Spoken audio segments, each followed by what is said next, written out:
So yeah, thanks everyone for coming. This is my first time hosting with Inner Intellect. So excited to be doing this. And yeah, I reread the book this week.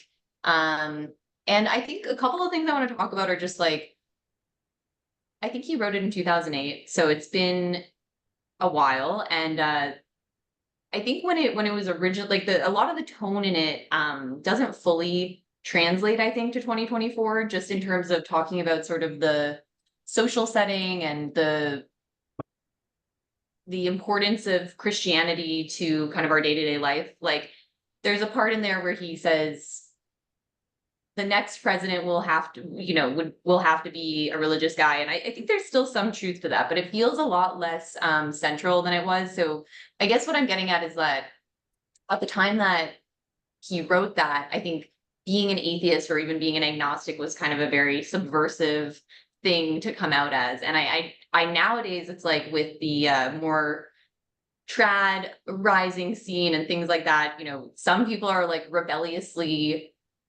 converting to Catholicism and things like this.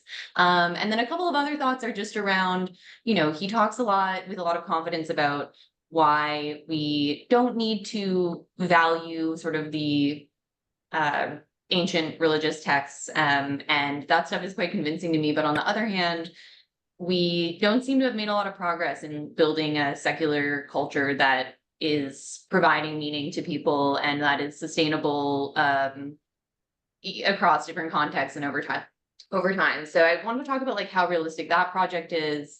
And then the other part is, the book is very much about focusing on like specific beliefs which people get to through their dogmatic adherence to religious texts and things like that.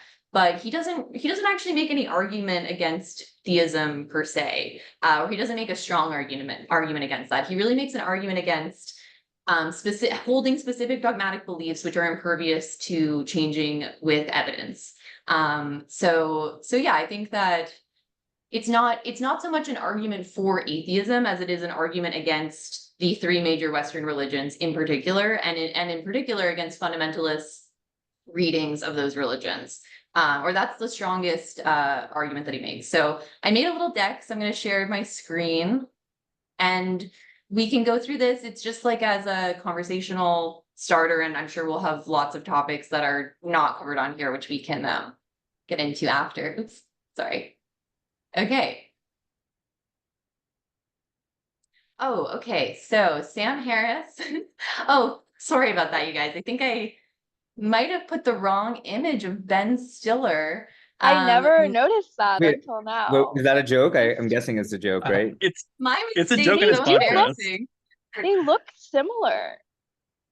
I always have to make the Ben Stiller joke. It's like I just can't help myself. But yeah, so today we're talking about the end of faith and revisiting Sam's arguments against faith-based religion and how they hold up, how relevant they are to 2024, and reflections that we've come up with in the meantime. So to start with sort of the central claims, and I'll let people react to this, and you can let me know if you think I missed anything, but I think the central claim of the book is basically that the beliefs are incredibly important in determining your desires, fears, expectations, and subsequent behavior. And a big highlight on the behavior portion of that. So I think a lot of what Sam has talked about is, people who are not believers themselves have a really hard time modeling the mind of somebody who truly believes some of the tenets of these like world religions, and they will often be very suspicious of any claims that people are acting on the basis of these fundamental beliefs. And I think he's correct about that, but we'll talk more about that a little bit after. And then given the assumption that we believe that beliefs are powerful for actions, and then we see that these different faiths have beliefs which are incompatible with each other, that as we have a more globalized world where we have higher needs of cooperation with wider and wider sort of outgroups, that becomes more and more untenable. That's a big part of his argument as I read it. And as he says, their mutual incompatibility implies that intolerance is intrinsic to any creed, and therefore moral relativism is self-defeating. Then he also pushes back a lot on people who are trying to say, like, let's just moderate. Like, sure, we can push back on fundamentalists. We can make sure we keep, church and state separate, but moderate religious people, there's nothing wrong with that. And he was very stridently arguing, no, like, moderate religious people don't the push to be moderate about accepting religion is simply failing to appreciate the ways in which beliefs inform actions. And he makes a lot of points about where we've seen religion modernize. It's not as a outcome of anything within the religion itself. It's as an outcome of the religion coming head to head with modernity and having to adapt in order to sort of survive, keep their numbers up, that kind of thing, rather than some internal process of information discovery or whatever that is coming from the religious text and the religious wisdom itself.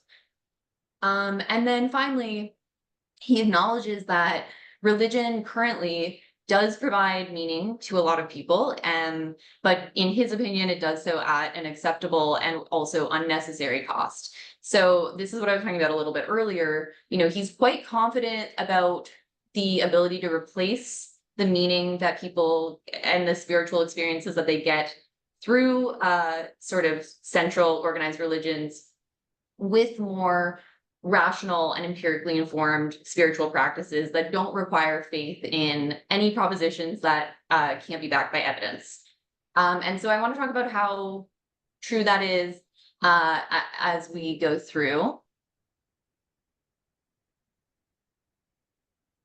And just some comments and questions to think about. And like I said, we'll open it up. It'll be like a open discussion. So you guys can obviously add to this, but a couple of things that I came out with after reading it was, the first one, just, is he, like I said, he's very strong with this position that beliefs lead to actions in the world, and people who are not true believers are far too quick to assume that actions are coming from economic considerations or political considerations or historical things or whatever, rather than from the belief in specific propositions in the text. And I share that view. I'm also kind of like a very literal person. When I was religious, I took it relatively literally compared to the other people. Like, I grew up in a Catholic school, but not a very religious Catholic school. And I definitely noticed a difference between me and some of the other students where, I was a lot more willing to be like, if this is true, then like we need to actually do stuff, because if this is actually, controlling whether I go to heaven or hell or whatever. So I am sympathetic to Sam's point of view, but what I'm wondering is, like, is that just the way his brain works? Is this like a fair assertion to make at a broader scale and that kind of thing? Second, is his singling out of Islamic doctrine as particularly problematic fair? And of course, in the book, he spends plenty of time going through the history of the Inquisition and complaining about other religions as well. But he certainly, is very, very clear that he thinks Islam is in a much more it is much more problematic, both in terms of the text and how the texts are interpreted and how they lead to actions in the world currently. And then I also mentioned this at the beginning, but just as things have secularized further, I mean, in America, I mean, I do live in New York, so I'm not seeing sort of the experience throughout the country, but it does feel like things have continued to secularize since he wrote this book. And, I mentioned somewhat as a joke, but online, I see a lot of people in like trad spaces, and there's like this push among kind of Gen Z right wingers to go back to religion, and sometimes they're converting to Eastern Orthodox and things like this, which I think is like kind of its own source of rebellion now, and just the thing of like coming out as an atheist doesn't feel quite as subversive and intense as I think it once did. And then speaking to that increasing secularization, we can talk a little bit about what has replaced it. I think a lot of people point to increased political tribalism, both on the left and the right. You know, people becoming more attached to their identity as a political actor, and that becoming a bigger part of how people see themselves and their place in the world, and their place in the culture. And then we can talk, I wanted to talk a little bit about, he makes some comments around moral relativism and how we do not need any texts to inform our ethical intuitions. And then, yeah, I already mentioned this, but I just wanted to talk a little bit about, you know, the project of creating individualized approaches to spirituality that are based on, you know, nothing faith, that are not faith-based. How scalable is that project? Is this something that is available to most people? Like, Sam is somebody who spent a decade meditating and, you know, spent his whole life going on to this. So I guess sometimes I get the feeling that maybe he's a little bit too confident that people can create this for themselves when it's not. And perhaps he's saying, like, I think part of his argument is that if we got faith out of the way, we'd be able to do this spiritual project that everyone would benefit from more. But yeah, I'm a little bit skeptical of that. And then, as I mentioned also, he's mainly arguing about fundamentalism, Western religions and fundamentalism. He does make broader claims just about dogma in general, but I don't think he doesn't really argue against having a belief that there's some kind of higher power, having a belief in God. He's really making an argument against believing certain precepts that are not changeable as evidence comes in. And yeah, so we'll get started with the first topic. First of all, does anybody want to react either to things that were, you know, things that you took away from the book that I might have missed, or specific points that you want to make sure we hit on before I move on?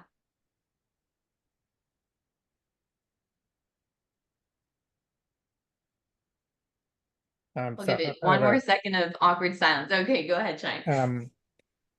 I wanted some background on like what his own religious beliefs are. I haven't read his books related to religion. I'm familiar with his app though, and it sure seems like he invites lots of people that do have like beliefs that are not like beyond meditation, that have like metaphysical baggage. So he interacts a lot with that space. What are his personal beliefs? That's really true. Yeah. I haven't explored I'm on my 5th try through the meditation course that he does. So I've never gotten past that yet, but 5th time's the charm, maybe. But no, I have listened to some of the other recordings and I definitely know what you mean. I don't believe he buys into any of that, but even the fact that he's hosting those people on the app does kind of imply a softening of some of these like demands for purely evidence-backed claims, I think. And I wonder if that's almost like somewhat of an admission of people do want that part of it. Like I think people do want that more mysterious part to inspire them sometimes. And he's obviously not the type that values that. But perhaps he, from a business perspective, values it with respect to his app. There's something else I was going to say, but I lost it, but I'll bring it up if I come up with it. Thanks. I was going to say, like, for the topic of the book, like kind of replacing faith with reason, I expected / hoped that there would be more like discussion of what makes like reason a better method than faith, and like the ways that faith fails, and didn't feel like there was a lot of that. And I want to say that ties into him like being very you know, like the specific things that he complains about in the Inquisition and like Islamic radicalism and everything mean that's like the book feels less relevant today than if there was some sort of like forward, like this is why faith is bad, and this is why reason is good and how to do it. Kind of that might have just not been the book that he wanted to write, but I felt that there was a kind of missing point in there. Mhm. Yeah, Yeah, that's the I- moral landscape. He wrote a whole book on. Okay. You know, Second, have I'm you just read gonna- I just need to turn on my light. Sorry, friends. I have not read the moral landscape yet. But I think that what I noticed is like he's not arguing against religious faith. He's arguing against any kind of dogma, really. Like I think that the strong point that he's making is like let's say you have a faith in or a belief. So I think his point about faith is that what does it mean to have faith literally has to mean that you don't have evidence for the belief. Or that's the way that he's interpreting the word faith, as in you are making a leap that is not justified by the evidence that you have on hand. And so therefore it's not updating with additional evidence. But I mean, especially now where everybody's like says they follow the science and are quite dogmatic on both sides in many cases. I think that it's easy to see like outside of the religious based world, you can get these kind of dynamics happening as well. And like he does talk about Nazi Germany a little bit, which might kind of cross over to this, but yeah, I guess I took away that he puts a lot of stake in, hey, people believe that this is the creator of the universe who wrote this book, and therefore it's like the most hard to update type of dogma. But there are plenty of other ways to become dogmatically invested in various beliefs, which are also going to lead to behaviors that are not adaptive and things like that. Jules, go ahead. Yeah, no, just a small comment. First off, I'm so excited to be in a salon. I feel like I'm a philosophe with Voltaire or something like that. I've been wanting to do this since 17th century now. Yeah, I agree. You're right. Like, I was surprised that he didn't actually come against a belief in God as much, like compared to say some of the Dawkins books and stuff like that, where it's like, but I did kind of like, I still got the sense that like he said that even by arguing being moderate's not even okay, right? And then he argued why being moderate is. So, I mean, if moderate's not okay, then pretty much any belief is wrong. Like that's how I took it, but it was more of a gentle message, I guess, than some of the more like the four horsemen of atheism. Like some of them are much more strident and they're, you're an absolute idiot if you believe in God. They like say that exact sentence and stuff. He didn't seem to, he was funny. He was more softer than the other atheists that were writing at his time. I find it fascinating. And it's great to hear that maybe it's less controversial now to say you're an atheist, because like I can remember joining a secular humanist society in like '96, and that was just like, hey, we're agnostic or whatever. And yeah, it was like, ooh, don't tell people you did that. Like it was like pretty big deal like back in 1996. So it's fascinating to hear you say that it's probably that could be changing. So that's all. I mean, I am coming from a Brooklyn based position, so I don't know what the experience is in general. I did tell people at work. One time at work, religion came up, and I said, "Oh, I'm an atheist, actually," and somebody reacted a little bit negatively, but it was more or less, nobody reacted too heavily. But yeah, I'm sure I'm sure there's still plenty of places where it is much more subversive to say that. Yeah, and I think there's it's probably true. Like I know, like where I work, like we ask people to fill in questionnaires and we do demographic stuff over time, and the number of people who say no religion is growing. But that's not necessarily the same as atheism. We don't know why they're clicking like no religious affiliation, because they could say those people often say yes, but I'm spiritual or something, right? Like so they just mean there's no church that they're connected to. So.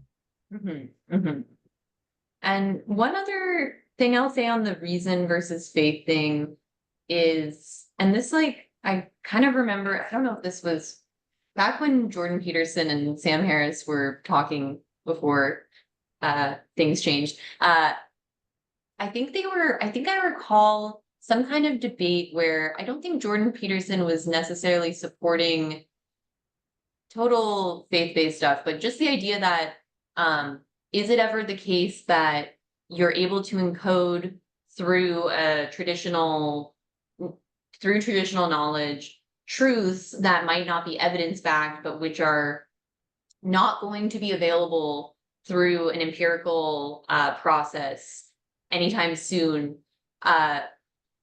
Yeah, so I don't know. Is there some kind of value to these mythological encodings that are captured by some of these major religions that have stood the test of time for thousands of years that maybe Sam doesn't fully appreciate? So that's one thing to think about. Okay, so I'll move on. Oh yeah, go ahead. I just wanted to say one thing. I feel like, especially when you were talking about how younger people are almost like refining faith in a way that might be superficial, might not be, unclear. But I think it's also a signal of like open-minded, like wanting to seem open-minded or wanting to be open-minded to like kind of what Jordan Peterson was saying, like just wanting to be more, open to all possibilities. And it feels almost like this sort of reason and strictly adhering to reason is in a way closed-minded and in a way less appealing and interesting. And that might be like the reason why it's shifting that way. Yeah, and one other, I think that what you're getting at also is like, for whatever reason, people are not feeling fulfilled and they are looking for something and, perhaps looking backwards rather than forwards, or you can put it however you want. I forgot I wanted to mention one other thing, which is I'm very interested in fertility decline personally. So that's something that I think about a lot. And in the sort of pronatalist world or whatever, a lot of people are pushing for some kind of religious community because of the fact that there's basically no secular communities outside of Israel, I guess, for now, still has like an above replacement fertility rate, even among relatively secular Jewish people. But yeah, so I've also like see podcasts and things where they're trying to create new religions and trying to do different things because they're trying to think about how can we have a sustainable culture that will reproduce enough to replace ourselves, and thinking about it as sort of like an evolutionary cultural way of being that we haven't figured out in a fully secular context yet. So Jules, go ahead. Yeah, just to comment on some of the people that are returning to religions, like partly I mean, I don't necessarily feel this way. I'm sure many of the people in this meeting don't, but it can be harder work to use reason all the time. Like it could be like, some people find it hard or exhausting, and religion can give a comfort where you don't have to think about what yes or right or wrong is or all that. It's given to you in a package with no questions, right? So I almost wonder if some people are attracted by that. And I think some people who I think there's some people also like who find change is like constant and maybe accelerating, and there's a comfort to quote unquote eternal truths that don't change and things like that. So I wonder if that's how some people end up going back to these religions. The other thing is just interesting to talk about the creation of religions. Like I know that there's some people talking about that with pronatalism, but that was like a kind of a movement I remember like seeing happening again in the 90s and early 2000s, and it's almost laughable looking at all of them. They all failed. Like it's like no one does it. It's like then they almost look silly. Like to be honest, like the people that tried to create them, and they're like, we're going to take all the bad parts out of religion and create this other religion. And it's going to say I can't think of one that has survived. Like, so, I mean, I guess obviously one survived. Scientology is, I guess, close to it. They created a religion. Science fiction author made something up and then he was bad at selling books and so made a religion, but it's pretty hard to create a religion that actually sticks. So. Yeah, I think that's what my opinion on this is too. I see people talking about this and I'm like, it seems like it's harder to create a new cult or a religion than it is to get people to have more babies, but I guess both are pretty hard. So who knows? But yeah, in terms of the easier, that's kind of what I'm getting at with the spirituality stuff that he promotes, where I'm like, it's that he's promoting people kind of having a more personal experience, and maybe he sees them as, maybe he would promote joining like a more organized thing, but I just think he a little bit underweights the fact that he just has a very strong personal interest in spirituality. There's a lot of people that don't have that like burning desire to learn and meditate and all this stuff, who still get value and some meaning and whatnot out of organized religion. And I just yeah, I think it's easy to sort of discount that if you're somebody like Sam Harris. Very but yeah. weirdly, I can't figure out how to raise my hand, so I It's pardon. okay, you can just jump in. Yeah, It's in so where it's hidden in reactions, which is oh, no okay. sliding thing. Yeah. I thought it says recognize hand gestures instead of raise my hand. But anyway, I guess I wanted to riff off of something that Jules just now mentioned and from before as well, on the difference between you know, kind of the four horsemen, if you will. But there are people there like Dawkins and Dennett specifically that that think anything but being a complete materialist is a total waste of time, right? And I think Sam Harris has tried to convert them to very little success.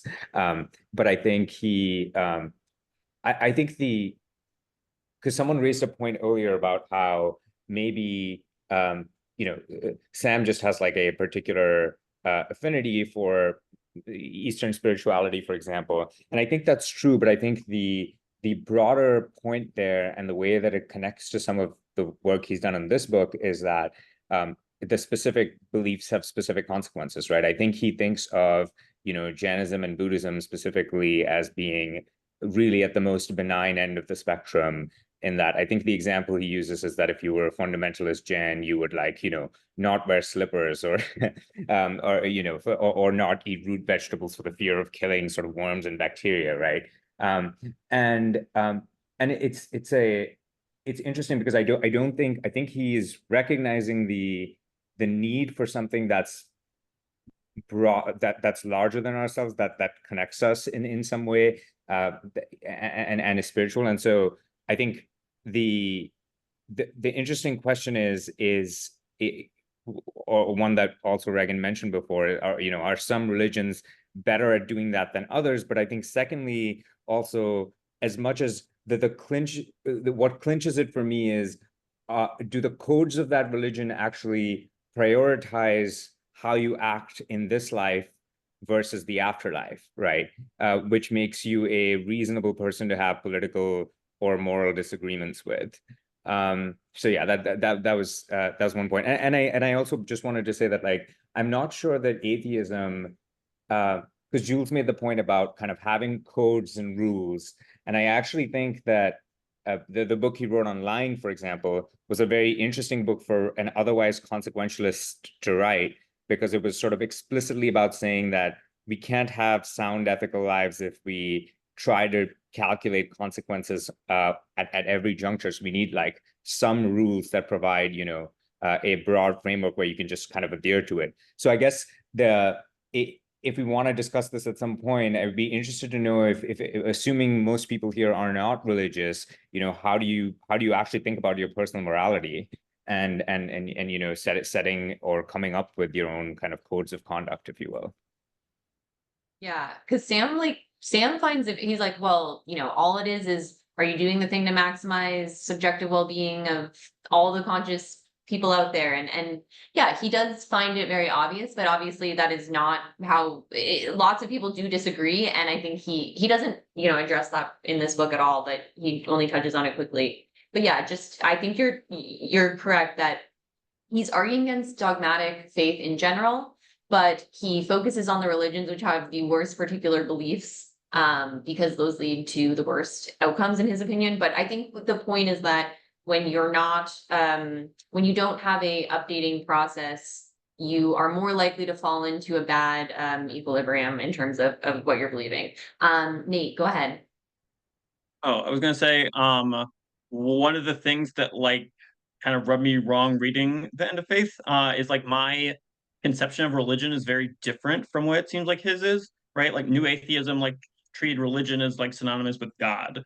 And I think a big part of religion is, like, customs, things that are, like water to fish, where questions just like how often do you eat and when, like when do you leave your parents' house, like when do you have kids, like those sorts of things, that like those are customs that like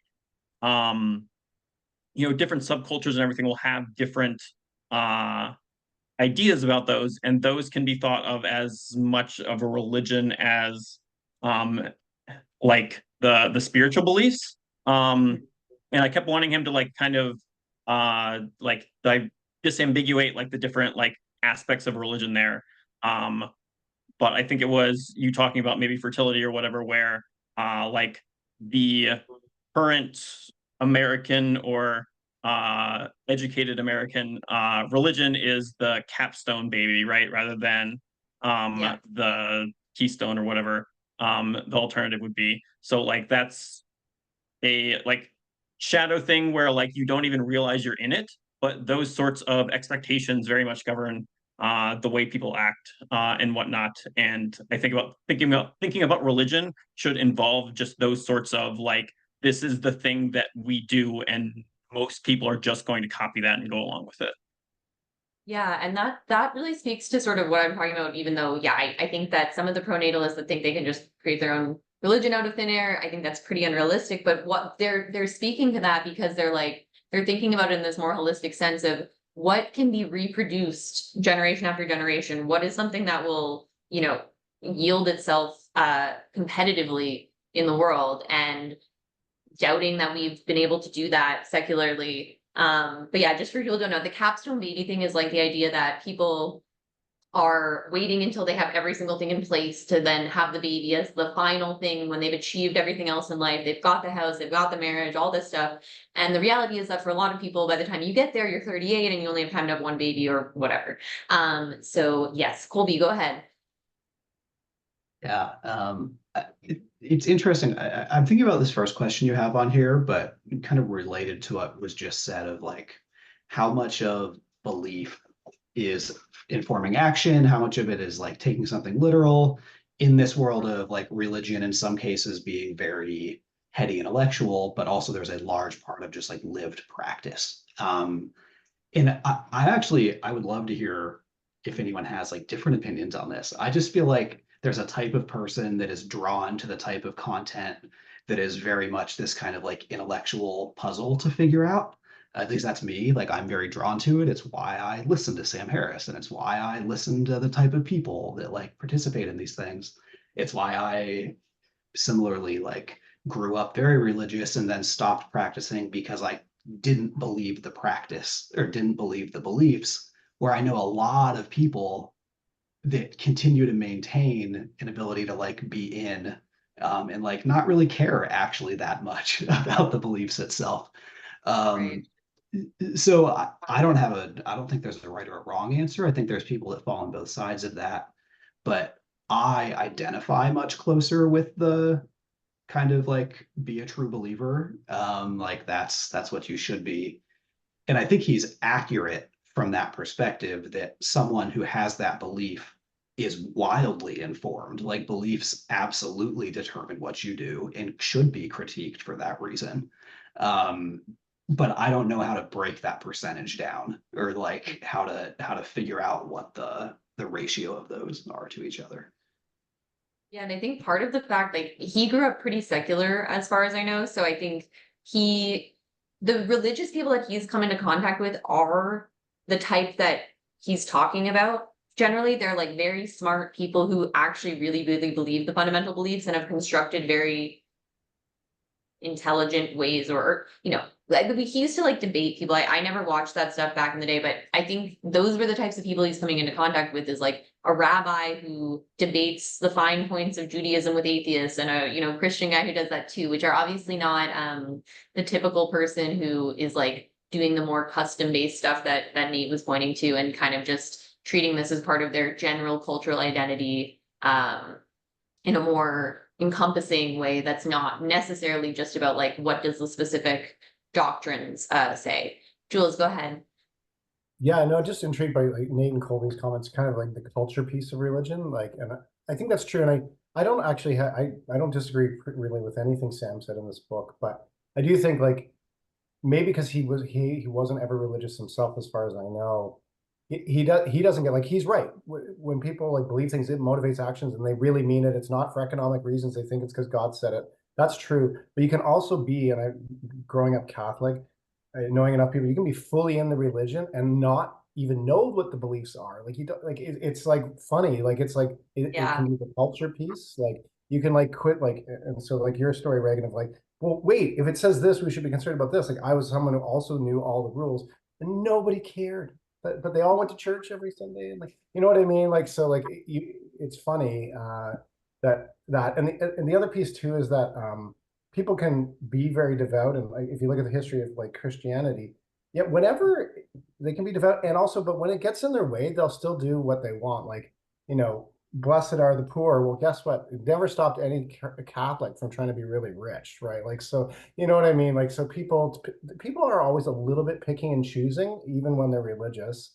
And like in Catholicism, we call that cafeteria Catholics. You have this big cafeteria, and there's all the things. You take all the things you like, and you pretend, or don't take the things you don't, right? Like that. And so there's a ton of people who would be considered as pretty religious, but don't do it all. Yeah. Yeah, and I don't know enough about the history of like I don't know enough about the history of like Calvinism and Catholicism in America, but I have heard people talk about that there was more of a like the Catholics were more like the supporters of welfare state and things like that, where they were translating some of those beliefs. This is also from pronatalist people who are like, oh, the Calvinists made a bunch of money, but then didn't produce enough to maintain their culture. I don't know that much about that, but I certainly agree that a lot of people are very much in the cafeteria model. I mean, yeah, in my experience, that's happened from religious doctrines, because Catholics, like the slight difference between Catholics and fundamentalist Protestants. Protestants say faith alone shall save you, and Catholics say faith shall save you with good works. It's the two combined. And so the good works means you have to do something. And actually, Islam, on a positive side, has a good works piece too. Like they actually have to tithe quite a bit to charity and things like that. So as part of their faith. Okay. Yeah, I actually wanted to say that Sam probably missed like one nuance, and maybe he hasn't, because like I think I haven't read the book in its full form like Regan has. Is that I absolutely think he's right that there's a core group of at least personality type like Colby mentioned, which I happen to fall, at least. I mean, I don't know how close we are to one another on that spectrum, but you know, I'm someone who grew up not very religious at all, but have found myself at least flirting with more totalizing ideologies. Now, these weren't religious ideologies, right? But there's other things in the cultural realm that I found appealing, because they're super consistent, and they deliver a big, nice, neat answer that we can subscribe to, right? But I agree that I would be surprised if that was a majority.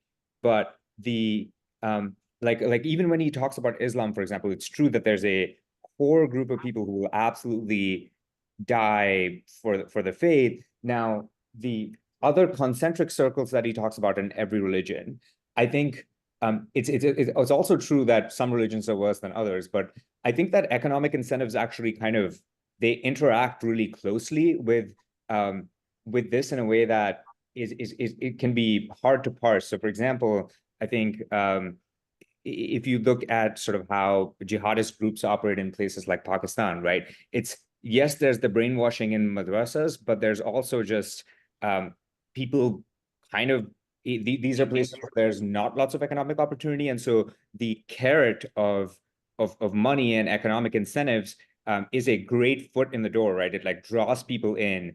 And you can see that, I mean, you could see that in any apparatus. So if you're talking about wokeness or any of these things, there's core believers, and then there are people that lie to themselves about how much they believe it, because the incentives are all aligned. And so where this kind of points me to is, what's really dangerous, for example, in the case of Islam, is that it's so intertwined with politics that it has political power and all the infrastructure that you know, gives it access to capital and gives it ways to sort of operate within the world, such that not everyone even subscribing to that system needs to be a true believer. If like the core group of people are true believers, and then they get access to the resources that are able to sort of propagate that. Because I don't know, I feel like there are lots of times when now I look back and think about something I believed, and I'm like, well, most of that was fine, but part of it was because I was getting this like positive feedback, or people, or that I could make friends if I believe this. It's not a conscious belief, but there's a subconscious shift for sure in response to incentives. And I think Sam probably ignores that a little bit. And he's totally right that most people, like most people exaggerate how big a part economics plays, but I think he underplays it to some extent. Yeah. I think he, to be fair, I think he underplays it because he feels that everyone else overplays it. But I wonder, I don't know. I'm not sure if he's in like a reactionary mode, or if, because I'm sure he would recognize the power of incentives to somewhat, but that's a good point. I pulled some quotes from Sam that we can take a look at and react to. So these ones, I tried to organize them generally along some of the themes we talked about. Oh, I don't know how this cat picture got in here. Sorry about that, guys. But okay, so the first one was related to this, what Vaishnav was just talking about.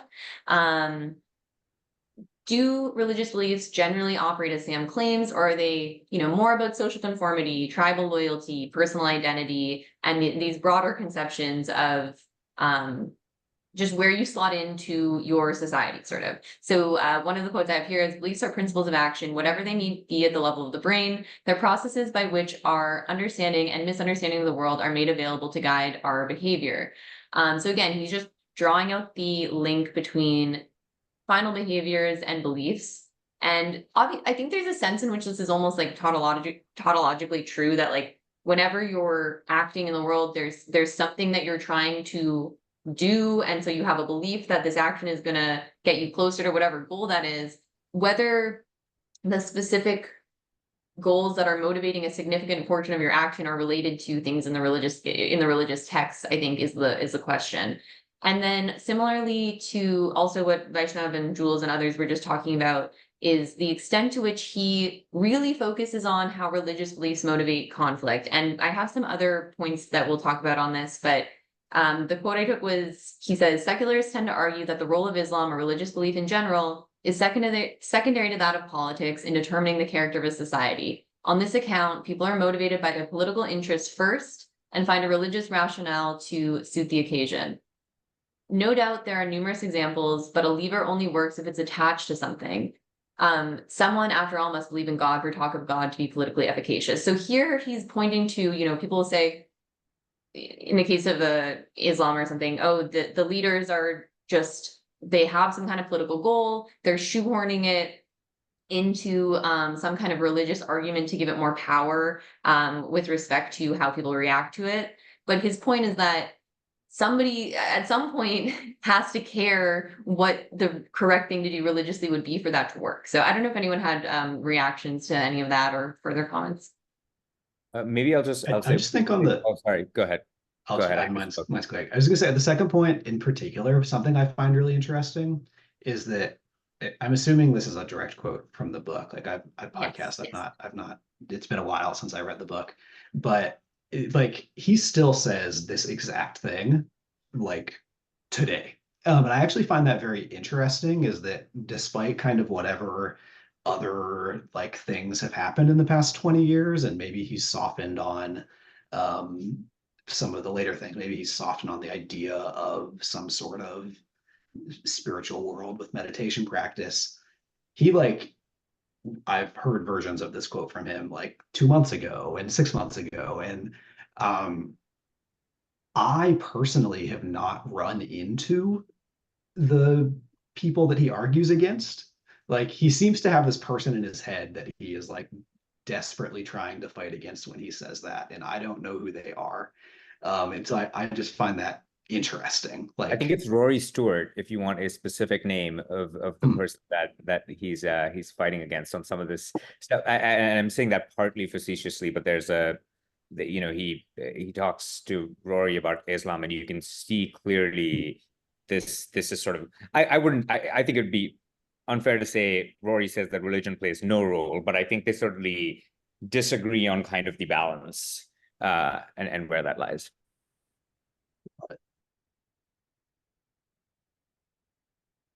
I feel like religious beliefs are not like not the same as something I would say you would rock. So like when you're like watching a magic show, like you have an expectation that like when there's a ball in his hand and he closes it, that the ball is still there. And like you have a shock of expression or like a reaction of surprise to like this is not how this should work. This like belief of the way the world works and understanding of the world, such that like it should not be the case that the hand is empty when he opens it. And like kind of with like the dragon in the garage from Carl Sagan, like if a believer, like you wouldn't say, like if they tell you like God is listening to you, like he wants to talk to you, and like he can do anything, and you're like, okay, like make my hair purple, um like they wouldn't expect it to happen in the same way that they would expect a magic show, like the ball to still be in the hand. Like that's a I don't know if you would just say a corroborated belief, but there's something different about that. In I don't know if that's levels of belief or belief in belief or something there, but I want to say that there's like some distinction to be made between those types of belief. Yeah, I guess that in the case of the religious beliefs, there's sort of like another construction around it to explain, like there's a whole other body of work trying to explain why things don't match up with what we would expect a benevolent creator to have done, and a lot of, you know, trying to reason out how that can make sense, which I guess is sort of what people rely on. But one of the things that Sam points to, which is somewhat related to this, is like, you know, people say, oh, I have faith, like I don't need evidence. That's, you know, that's a big part of this. But then also they'll, you know, get upset if somebody says the cloth of Turin is a fraud or whatever, right? So they do grasp onto pieces of evidence whenever they can, which is maybe speaking a little bit to what you're getting at, of the belief may not be as, I don't know, it is still desiring further support to undergird it. Or yeah, I don't know if that's what you were getting at exactly, but yeah, go ahead, Jules. Or yeah, go ahead, Nate, please. Yeah. I do think that, but it's not the point that I was making there. So you're saying, but you're not implying that the fact that they don't expect the belief to result in some kind of real world instantiation of the belief, are you questioning whether they truly believe it as deeply, or are you just saying it's like in a different? It's a depthness of belief in like if you think of belief as a model of the world, an understanding of the world, a like system to predict what will happen in different situations, then the like religious belief is not held in the same way as you know, when I let go of something, it falls. Sort of belief that if that was violated, there would be significant surprise. Whereas like I mean, at least you could imagine a very naive believer like being shocked that God doesn't like, you know, answer your prayer in exactly the way you want. But I don't think most believers are like that and would react that way. But I mean, the final test is always untestable, right? Because it's about the afterlife, at least with Christianity and Islam, where you're just waiting and waiting. You'll get your final confirmation then, and until then, you can come up with a lot of reasons. But I do remember actually being a little kid, and you know, in like junior kindergarten, when they were like having us pray, and my parents weren't like into that. We didn't do that at home, and I was like, I mean, he doesn't answer. Like it's I'm talking to him. It seems like it's going nowhere, but apparently there's this Jesus up there. But anyway, Jules, go ahead. Yeah, just comments on like the two quotes that you have up here, and kind of following in some of the discussions we're having on the previous screen, is that I think yes, they do, religious beliefs do operate kind of as Sam said, but then I'm also going to just say an annoying answer, and yes, they're also about social conformity and tribal loyalty and identity, right? And so I think it's all of them, and I think kind of what we were saying is that it might actually be different for the different individuals in the religion. You have all these people And some it's going to be more their worldview, some of it's going to be more about the tribal loyalty, some of it's more about conformity.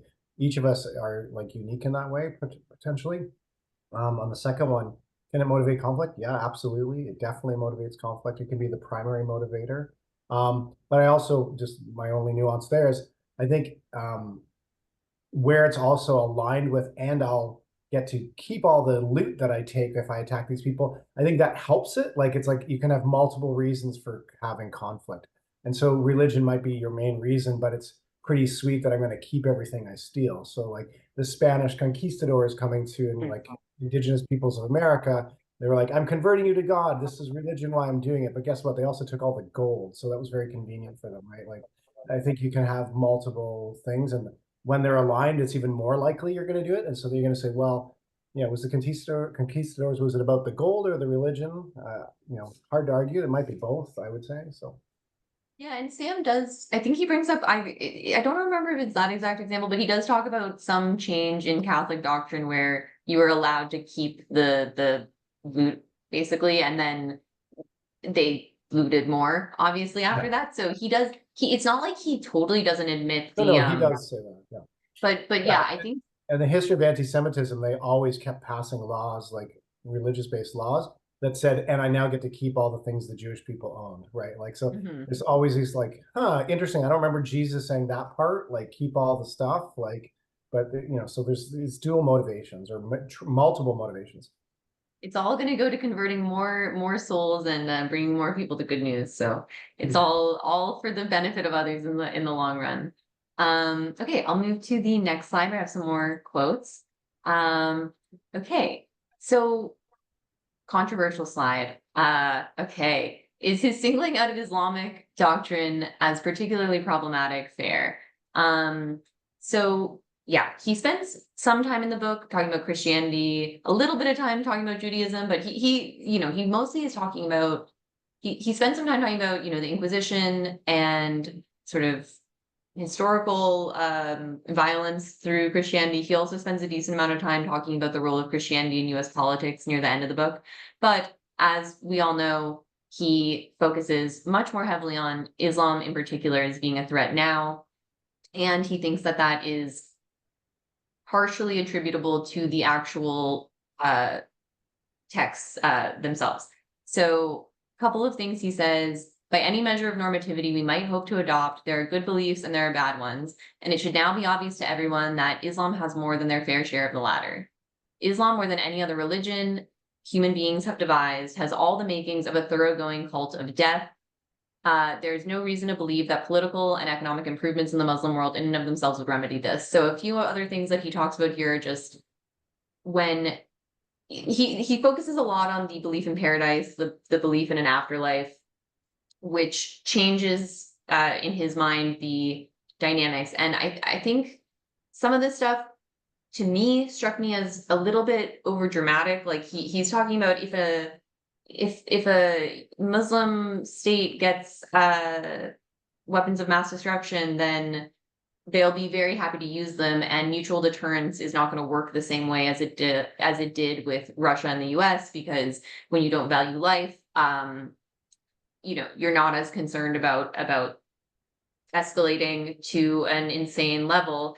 And I don't know. I guess it's not that I totally see where his logic is going. I don't know. Something about that didn't quite strike me correctly, even though. Can I respond to what the point you just made? I don't actually. It's not really an agreement or disagreement, and I don't know what his position is on this.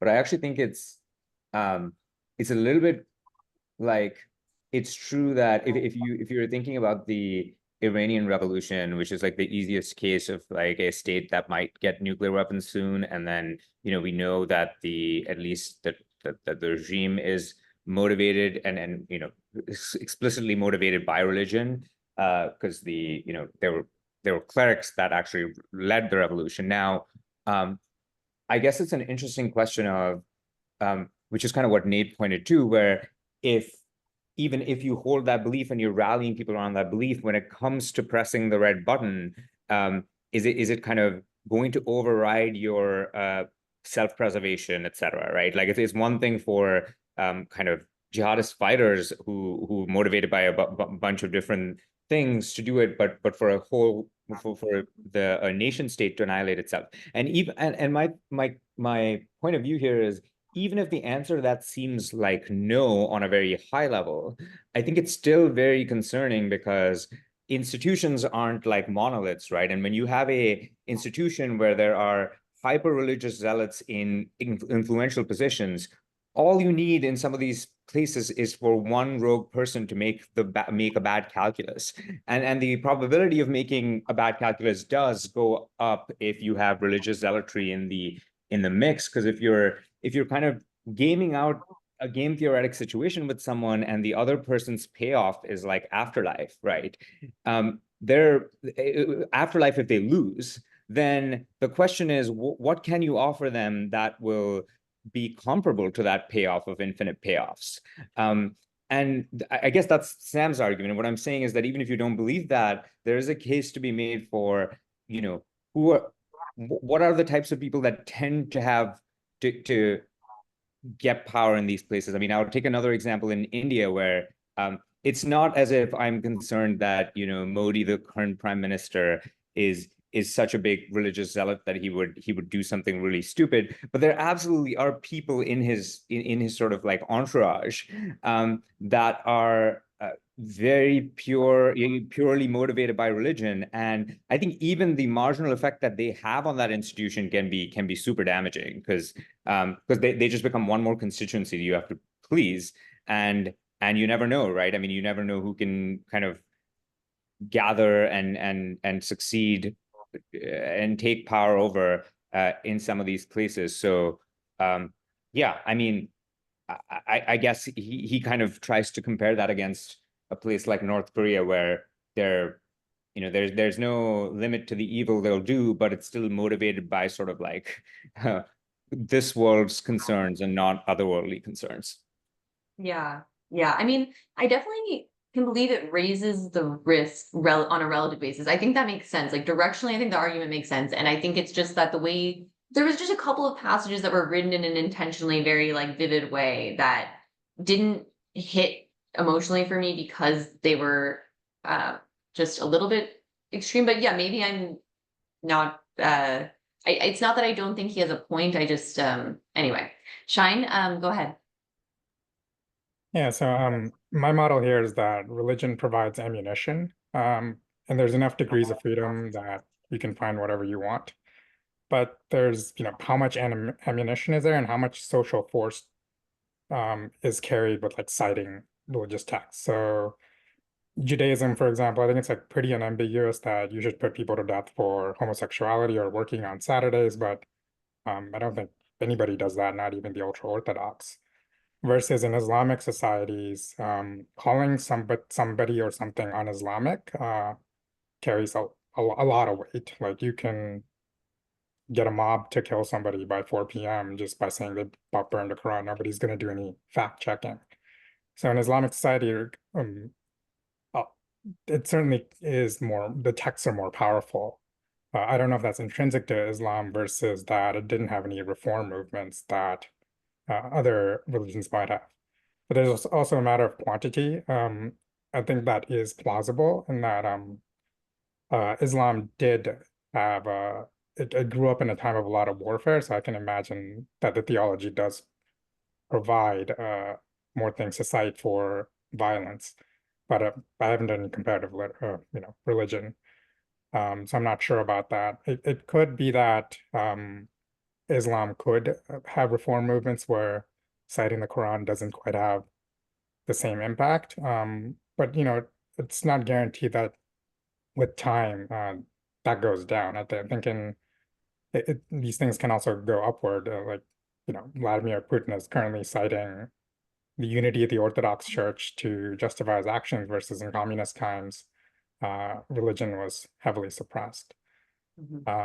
So there could be unique aspects to Islam, but I put more weight on just the fact that they seem to have no like resistance to the attack of calling something un-Islamic.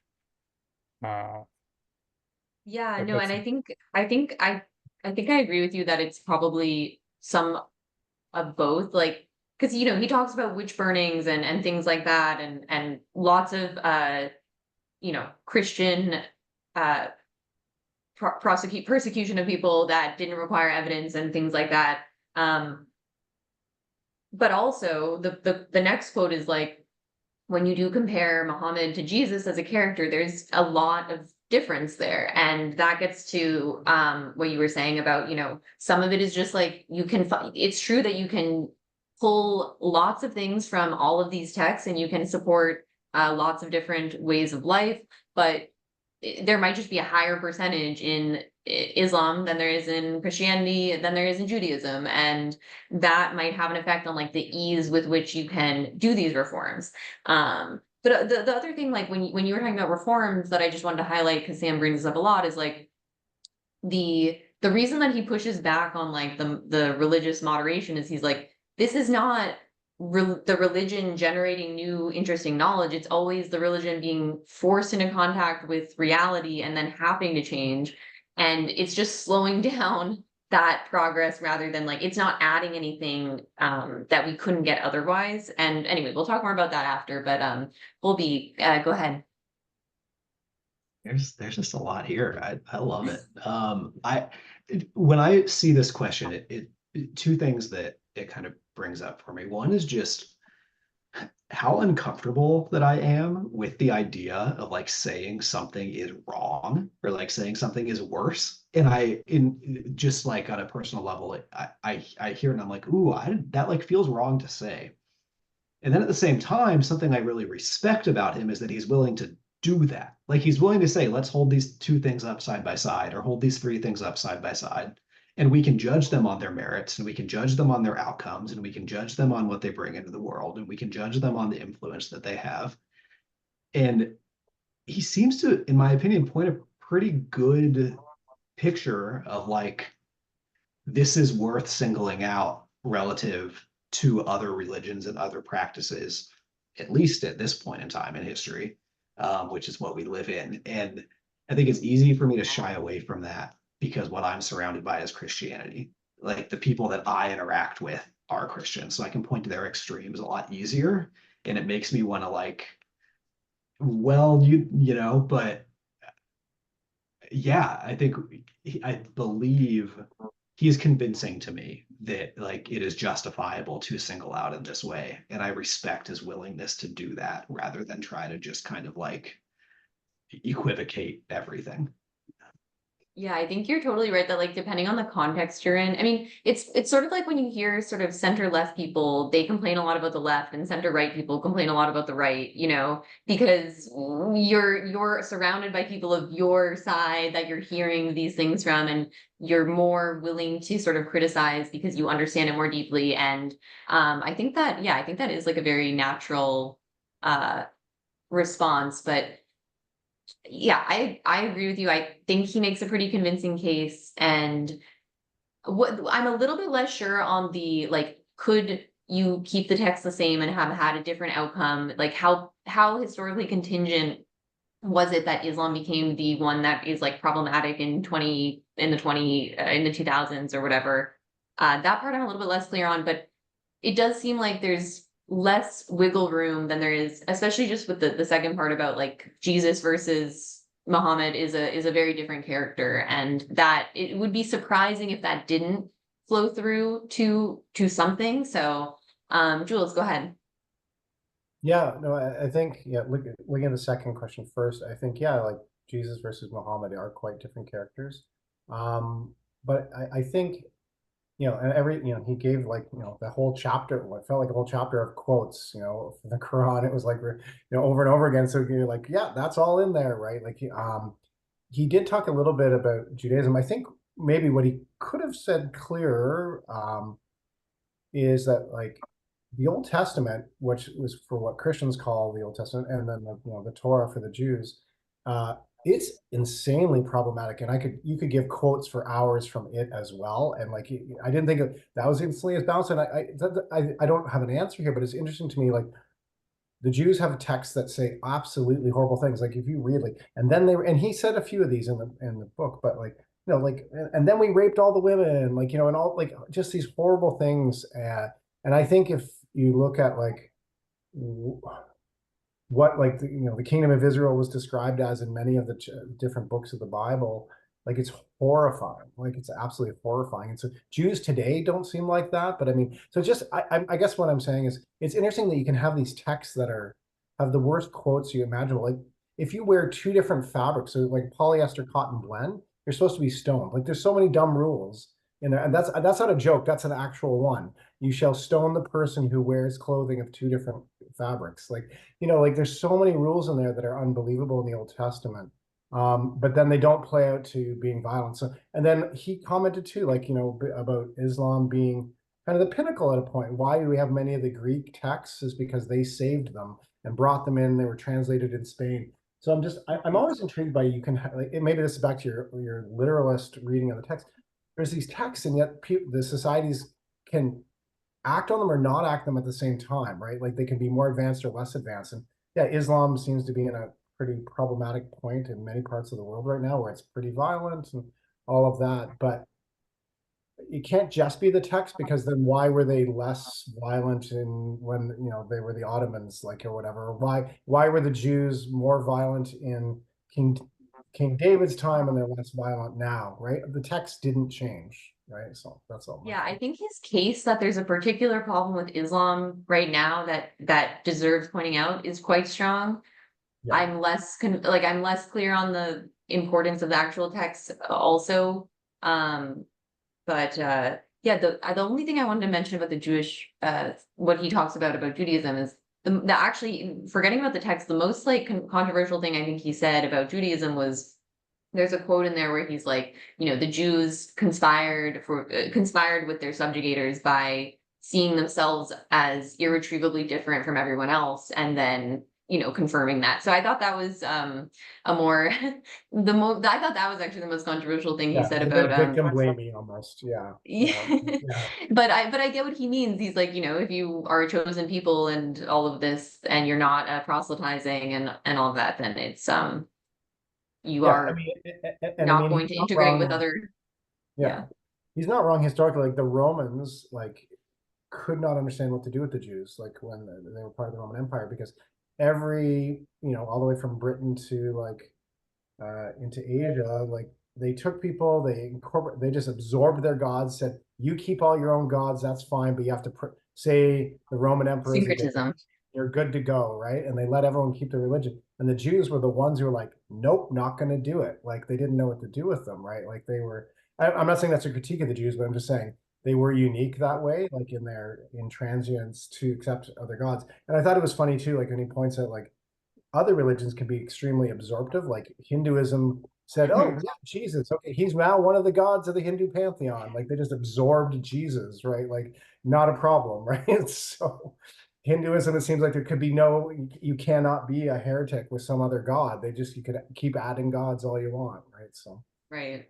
Yeah, go ahead, Nate. So I was gonna say that if say I want to learn about Islam, like one of the first steps I might take is like, oh, let's read the Quran, like to learn about Islam. And like that makes sense, but I don't think it's actually that good of a guide to learning about it. And the example that I want to pull up is like when I was in church growing up, like you would read the stories in Genesis and then like the first half of Exodus, and then you would skip the rest of the Pentateuch, right? Like Leviticus, Numbers, Deuteronomy, never brought up. No one ever talked about them. If you had told me like some of the stuff that's in Deuteronomy, I would be like, I've never heard this in my life. And so like the decisions on like what is it that you're preaching in your sermons, what is it that you're talking about, what is it that you're using as like the nuggets of wisdom or whatever to get you through life or to guide you in certain places, the decisions on which parts of the Quran to do that is as important as like what's in the Quran itself. And so like I feel like I'm just going to hit the same point over and over again, but I think it's the custom and like the this is what we do, like this is what the culture is, that's as important as the text. I want to say that I still think that it's a bad idea to have the text with those things in it, because someone might actually believe it, right? You have like where we fixed the problem where everyone was killing each other, like great, like we're all peaceful people now, and then like someone comes along and like reads the Quran as it is, and it's like this has a bunch of stuff about killing people in it. I think that's what I should do, and then you like get rid of the equilibrium, right? So, and this is like, I mean, I feel like I'm over-indexing on my own experience, but that's also just probably what everyone's doing. But things like speaking in tongues or like being possessed by demons or whatever was like not a thing at all, like in the church that I grew up in. And so when I would bring those things up to my mom, she was just like, "Oh, like no, that's like the Pentecostals or whatever that do that. Like we don't do that." And I'm like, "Well, are they right or not? Like this is in the Bible. This is the thing you're telling me is true. So like, should I think that this is legit?" And the default thing is to just like do what everyone else was doing, but having that in the text ends up like one of the problems with religion is that you can't edit that, right? Like it would be sacrilege to like say like, okay, like we don't actually agree with this verse about women staying silent, we're just going to delete that out and everything else is the same. So you can overcome the violent nature of the text or the things that are in there, but it's like kind of dangerous to still have that around where you're revering this text and having these kind of awful things in it. Yeah, I totally agree with all of that. It's like, I had the same experience, like with growing up Catholic.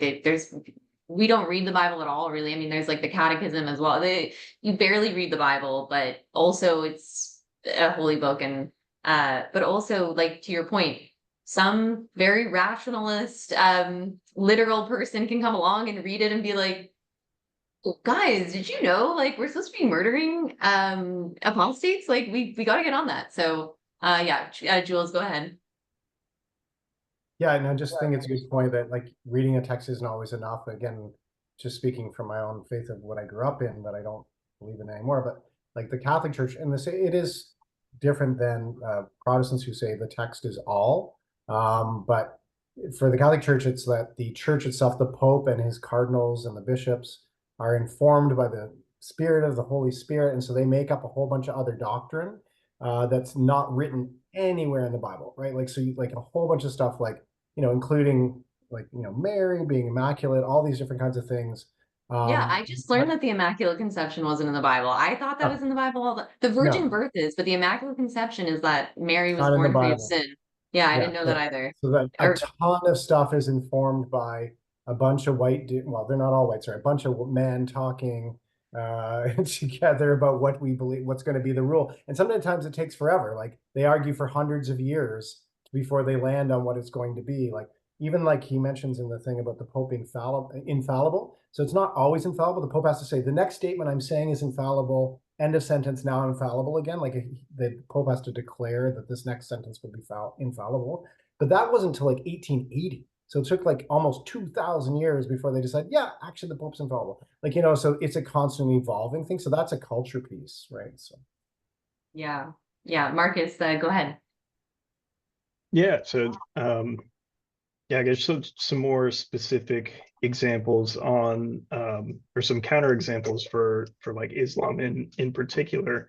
I'm thinking of like the Sufis who wrote, and if you read like Rumi or others like that, it's like very internal. It's very like it's honestly similar to like meditation or Buddhism. It's very inward searching, but their answer for everything is love and peace and like being, loving to the whole universe. So the bounds within like what can come out of like a certain text is very, very, very wide, I think. And on a secular front, if you read the Communist Manifesto, it calls for violent revolution, and this comes without not even without a belief in God, but a specifically like very secular and rational belief of like in an economic system to say we need to be violent to overthrow the current system. So I don't know, I guess just the balance of what is possible with your source text is very wide. Yeah, no, I think that's a great example. And he doesn't, talk about that at all, I don't think. And you know, just this is where I'm like, yeah, it's just unclear to me how historically contingent it is in terms of like which subcultures within different religions outcompeted others, and that probably has an economic component in terms of like who was able to gather resources and attract more members and things like that. But yeah, you see this with Christians as well, obviously. Like there's a huge range of, you know, I've gone to like very liberal Christian services before where it's completely different from what I knew. And then I also went to one where I saw somebody speak in tongues and I'm like, oh wow, that's very different too. So yeah. Jules, go ahead. So it's just a small comment I forgot to mention last time was like, I think maybe it was Nate, I can't remember, Nate or somebody who said, you know, we can't go back and cut and paste the text, take parts out. And I just, a little funny comment, I don't know if you know, heard of the Jefferson Bible, everyone, but Thomas Jefferson, he actually made the Jefferson Bible where he said, I don't like all this supernatural wooey in the Bible and the New Testament. So he literally cut and paste a new Bible where he took all the miracles, all the healing out and wanted just to present Jesus as like a philosopher. And he just kept his parables and his moral stories in. And so yeah, maybe you can cut and paste and make a new text, you know, like Jefferson. He took out all the stuff that they put in to track the pagans. Yeah, exactly. Shine, go ahead. Yeah, I wanted to make the distinction between universal religions and ethnic religions, because I think that is one of the factors that might influence how easy it is to have reform movements or just ignore a part of a text.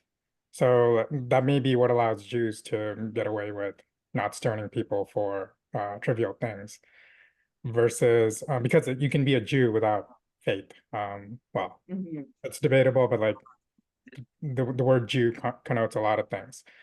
Versus Christianity and Islam, I think are, because they're sort of revealed religions, like a one-time revelation of truth that applies to all people. The text continues to carry weight going forward in time. So we're stuck with a lot of things from the 7th century or around zero. I think other ethnic religions like Judaism, they are more adept at letting go of things. So for example, Japanese divinity of the emperor, I think that was given up very quickly after World War II. Or in India, the caste system or caste discrimination was deemed illegal pretty early. The actual process of getting rid of it is, you know, probably like maybe a century or two process, but even the Hindu nationalists, I don't think like cite texts to keep castes.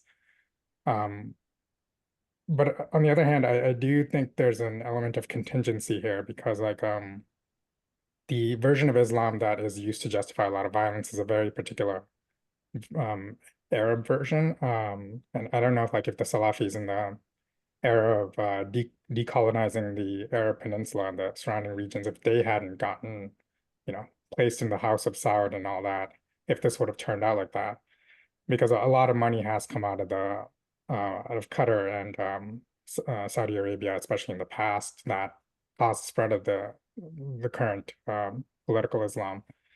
And it is still spreading, like in, you know, in Malaysia and Indonesia, like more radical versions are gaining ground. Versus previously they were more influenced by, you know, their conversion, I think, was more Sufi or like merchant based, as opposed to hardline theocratic version. So I don't know, it seems like both things are true. Like ethnic religions are better about letting go of ancient things, but also like there might be an element of contingency in how Islam turned around in like the 19th and early 20th century. Yeah, I think it is interesting how, you know, there's almost like there's like an evolutionary view that you can take to this of, you know, just subcultures outcompeting other subcultures, or customs, like Nate was talking about, outcompeting other sets of customs. And yeah, with the Judaism, I also wonder if it's like just the history of subjugation by others binds of people together, and you know, you can get some kind of common identity even without sharing exactly the same beliefs and stuff like that, perhaps. But yeah, Nate, go ahead. Oh, so on the subject of contingent, like contingency in how things evolve. So in like the 1960s, like the Catholic Church was like considering allowing birth control. Like birth control was like new, right? They had to make a decision on it. Pope John Paul I want to say, I might be wrong about that name, but like is the new Who's the pope, is first? expected to allow birth control within his first 100 days of like being a pope. And like 30 days in, he drops dead of a heart attack, like from being a healthy person. And that's the sort of like freak accident that Catholic doctrine is that the Pope is infallible, right? So God literally won't let them like say things that are wrong. So that becomes like, okay, like no one's going to touch this doctrine for however long because they think God might have literally killed a guy like to keep it from changing. So like that's the sort of like contingent thing that if that doesn't happen, like the religion very well could have like had different doctrines on this new technology or whatever that wouldn't have even been a like but isn't mentioned in the Bible at all, like didn't exist before. But you just have that coincidence maybe in order to bring about that very strong doctrine. That's really, I had no idea about that. That's so interesting. Yeah, I mean, the birth control thing with the Catholic Church has been one of their biggest sources of creating havoc in Africa and other places in the world. So yeah, that's very important and interesting. Go ahead, Jules. No, just a fascinating comment on that is that from Nate's comment, I have a book, In God's Name, on my actual bookshelf. So this is all about his actual doctrine. He was about to post it. And this is about that he was actually murdered. It was not a heart attack, actually. There's a, Okay. I don't know if it's true, but there's a lot of interesting evidence that he was murdered because the rest of the church found it way too controversial what he was going to do with birth control. He'd been born extremely poor in an Italian family with like 12 children, and said that like saw how his mother suffered especially, and said that there's no way that Jesus meant to have people be like in absolute crushing poverty because they just had to keep pumping babies out against their wills. So, like, so anyways, interesting. Well, there's a huge anti-birth control backlash happening now among some like right-wing women. It's interesting to see. But anyway, I will move to the next topic. Did anybody else want to talk about anything related to the Islam topic before we move to the next one? I had one other thought that I don't know. Yeah, go for it. It's speculative. So I think that Islam is a little bit worse than other religions, maybe specifically Christianity, because Islam was in power when its holy texts were written, right? Like Islam had like state power and could actually like, make the rules about killing people and whatever at the time versus being the subjugated, Jewish enclave or whatever it was in the Roman Empire. And that changes how things were. Like Christianity, especially during the dark ages, wasn't very like peaceful. There's plenty of war and like, killing people for blasphemy and whatever in there, but like all their holy texts are written by that point, and so they have just the vibe of like, oh, like we're like an oppressed people, and so like we're not like trying to exert power. And yeah, Islam was in control and setting those rules, and like has the barbarism of I want to say king, whatever it is. Yeah, I think that's a great point. It's because of that, Christianity kind of abhors power and wielding power over others in this domineering way but yeah, that's partially just because they didn't have a choice. And when they did have control, they did do that. But you're right that the texts were as they were. So yeah, that's an interesting point. Okay, let me move to the next slide. Get this to work. Here we go. Okay, so this one is basically getting at some of the stuff I was saying about where some of it didn't hit the same way as it probably would have in 2008. And maybe we could just, if anyone has thoughts on sort of what's filled the gap and the degree to which they buy into the political polarization as a replacement for lost meaning narrative that I hear some people talk about. Thanks, Sam. Thanks for coming. Sorry, just saying bye to Sam. So yeah, so here's one of the quotes that he wrote. If we cannot find our way to a time when most of us are willing to admit that at the very least, we're not sure whether or not God wrote some of our books, then we only need to count the days to Armageddon, because God has given us far many more reasons to kill one another than to turn the other cheek. I think I have some typos in there, but forgive me. So yeah, this one I'm like, is this hyperbolic? Is it really true that this is like what is going to bring about the end of the globalized world? It just, I guess, like reading this now, it feels like we have so many other higher profile points of disagreement than like our religious doctrines, at least like within the US. Maybe on a global scale, this is somewhat true, but yeah, I just wanted to see what people reacted to that kind of statement, because this is just one of many where he was like, we're gonna bring about our own destruction if we can't get on the same page about what's true. That's kind of the general point. And then, yeah, I was wondering, do you guys think this is still true? So in our next presidential election, an actor who reads his Bible would almost certainly defeat a rocket scientist who does not. I think the actor part is true and the rocket scientist part is true. I don't know about the reading the Bible part anymore. So yeah, I just wanted to, what do you guys think? Like, how current is this, and like how much has this suffered the last 14 years of cultural change? Actor who doesn't read his Bible versus rocket scientist who does is like the more interesting Exactly. question, I feel like. Yeah, go ahead, Jules.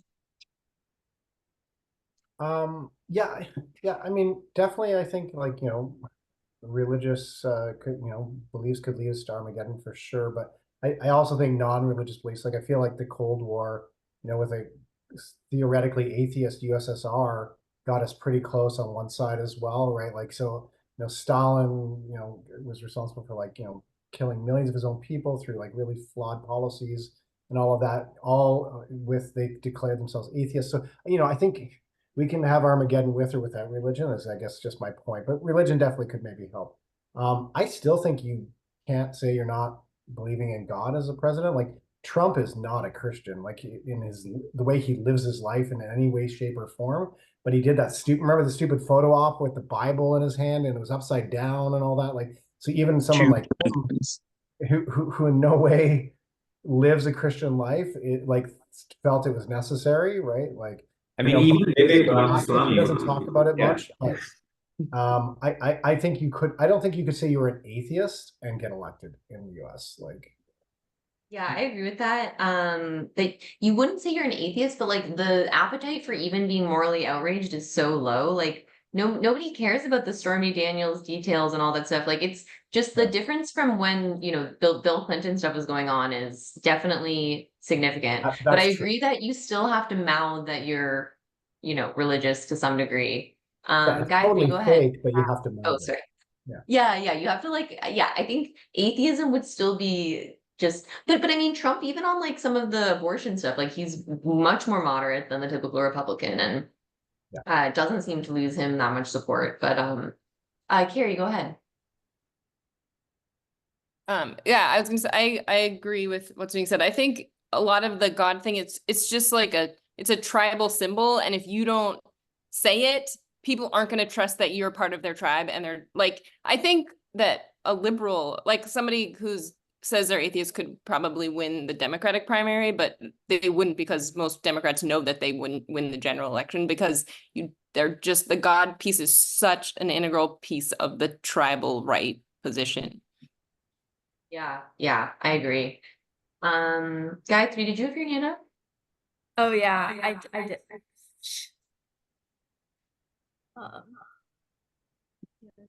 Okay. Sorry, Gayatri and Vaishnav are in the same room and they're trying to figure out audio. Okay. Yes, this is more normal. No, this quote is really fascinating to me. That is this still, mostly because I guess, yes, there's a big assumption here that this is bad, right? That the actor who reads his Bible would be a worse president than the rocket scientist who does not. And I guess I just think that's interesting, that this assumption. But also it also makes me think why is an actor reads his Bible more? Why would you want that person to be president? And maybe it's it's what everyone was saying a little bit, but maybe it's you want your president to should share some value, to have a belief, and to have yeah, to believe in something, and that's very attractive as like a leader. And this rocket scientist who does not, like, what does this rocket scientist have going for them? Like what did they believe in? And like, are they, or are they just a robot? I don't know. There's like, do you want your president to be robotic and boring and all No, of but that? Or I do just you want a I president just who's changed my mind. charismatic, You just very changed my mind. who I like, you know, has something, has a faith in something. Yeah.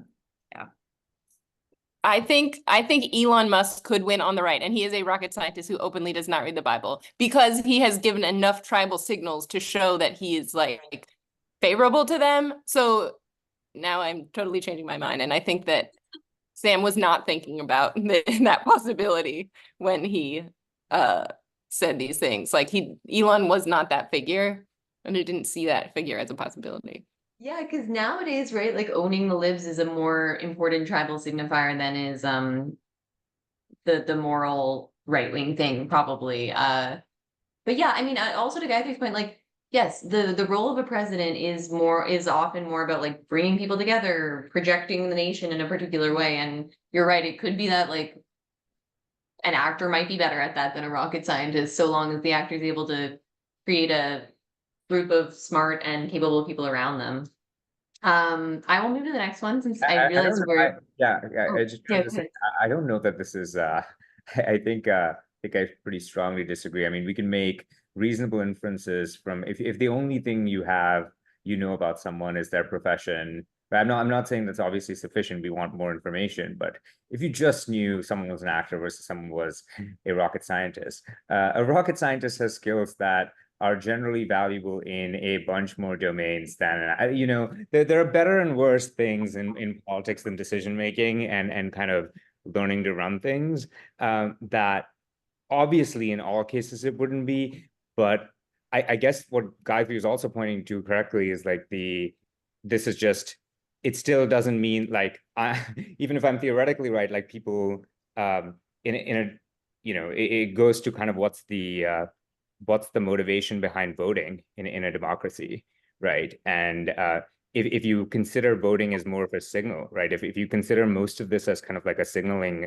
activity, like Robin Hanson does, then it actually makes sense that signals that carry some information would win out. But what's interesting to me is, given how vapid Trump's kind of religiosity was, that we were also like, why was it even a signal to begin with? I mean, maybe it was just a signal that he at least was willing to pander. Maybe that itself is a good signal, that he's like willing to say something he doesn't believe because other people believe them. I don't know, but No, I think that's exactly it, that he was willing to do it, was already enough. But I think that, yeah, just to slightly push back, not that I generally agree that I'd rather a rocket scientist be the one making decisions, but it really depends on how much you think the president is making decisions versus like how much they're just like a figurehead and surrounded by people who are making decisions. So yeah, I guess it depends on what you like think the ideal role of a president is and how comfortable you are that there'll be competent people in the room regardless of the sort of like particular training of that person. Carrie, go ahead. Am I muted? No. Doesn't Sam sort of talk about in the book? Like religion throws in like super ridiculous stuff into their beliefs partly as a way to show that your alliance. Like if you agree to these ridiculous things, like it's as ridiculous as like Trump putting his hand on a Bible, like everyone, like it Like is sort of hazing a or weird something? proof that you're like aligned. Kind of like hazing or something. Yeah. Like yeah, I can see that. Jules? Yeah, just on the rocket scientist versus actor, like I could say as a career civil servant who advises ministers, like we call them ministers in Canada, for those of you that's like who are in charge of like departments. Yeah, I much prefer the rocket scientist. I've had so many really dumb politicians that I have to advise, and they're the decision makers. It can be frustrating. And the difference that matters from us when we're trying to do evidence-based government decision making is the actor can be type, like I've had a used car salesman once they're great at like connecting with the people, right? So that's their power, right? Like connecting and motivating. And if they then also say, okay, but I trust the experts that work on the team, then that works.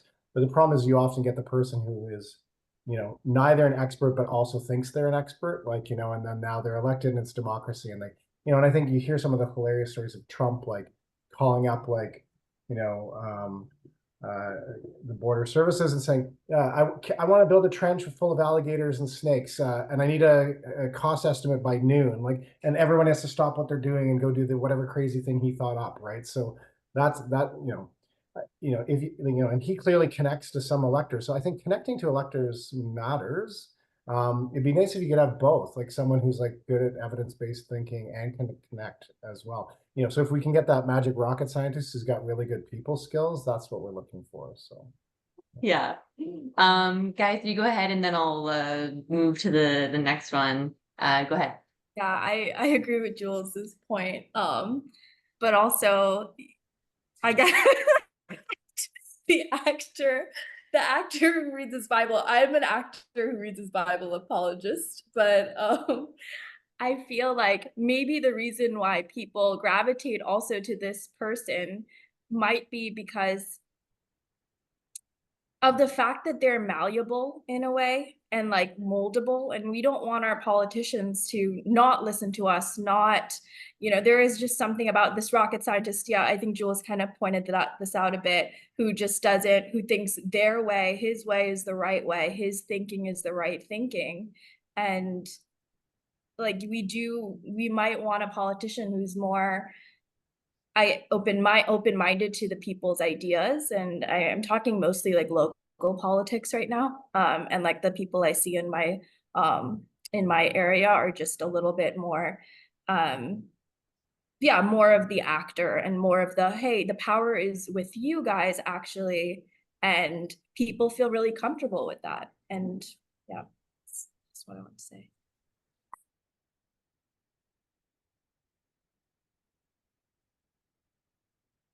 You're muted, Reagan. Yeah. Sorry, I was just saying, yeah, it's kind of like a general anti-elitism thing. But I am going to move to the next one because we're getting short on time. But I'll start with you, Carrie. Okay, so this one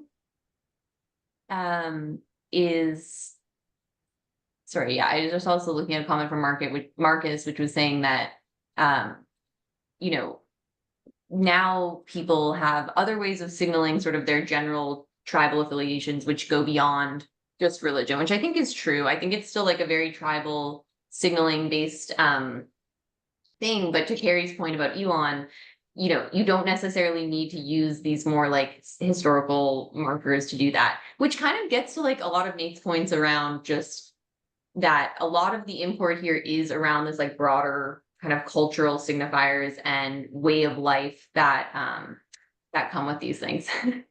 So, okay, so moral relativism, this is like going back to a little bit back to what Colby mentioned on the Islam side. Just the, you know, Sam is very strong and clear around his differentiation of values. So he's very harsh on moral relativism. He says it is self-contradictory. Moral relativism, when used as a rationale for tolerance of diversity, is self-contradictory. And what he's getting at there is that if you want to tolerate other people's beliefs and those beliefs and their beliefs do not tolerate you having your own beliefs, there's some kind of self-contradiction there where how can you be tolerant of intolerance, basically, is like the catchphrase I think people use. And related, he pushes back on Noam Chomsky and others who criticize US foreign policy and consider it hypocritical to sort of complain about acts of terror by Islamists.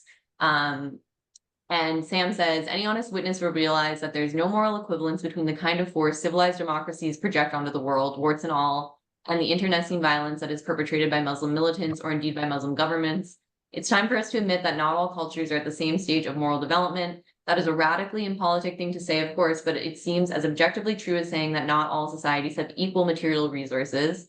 And here we come upon a terrible facet of ethically asymmetric warfare, and this is relevant with the Israel-Palestine stuff that he comments on, When your enemy has no scruples, your own scruples become another weapon in his hand.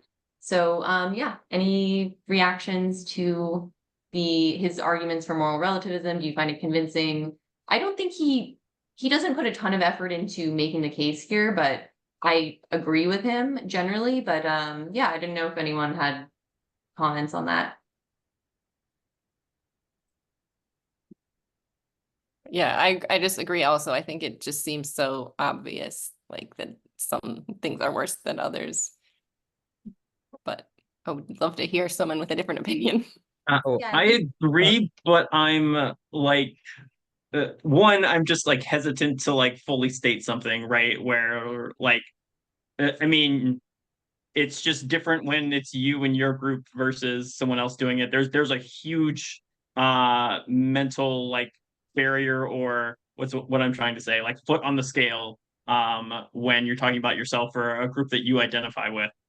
I wanted to say that in the book, like the sort of thing where you're talking about when the enemy has no scruples, your own scruples become another weapon in his hand, like is both true, but also like is something you want to be very careful with, because and Sam does this, I think, where he almost like starts to dehumanize Muslims as saying like I think at one point he says people in honor culture like can't love, or like not capable of love, that like they'll do anything, they're not going to weep at all if they blow up a like a bus full of children or something. And you start to get to the point where this is the thing that you're thinking as you're doing the thing, like yes, if it's a given that they're going to murder you with cold blood or whatever, like then you have to fight back. But you start to get to the point where you're the one murdering them in cold blood because of what you believe about them.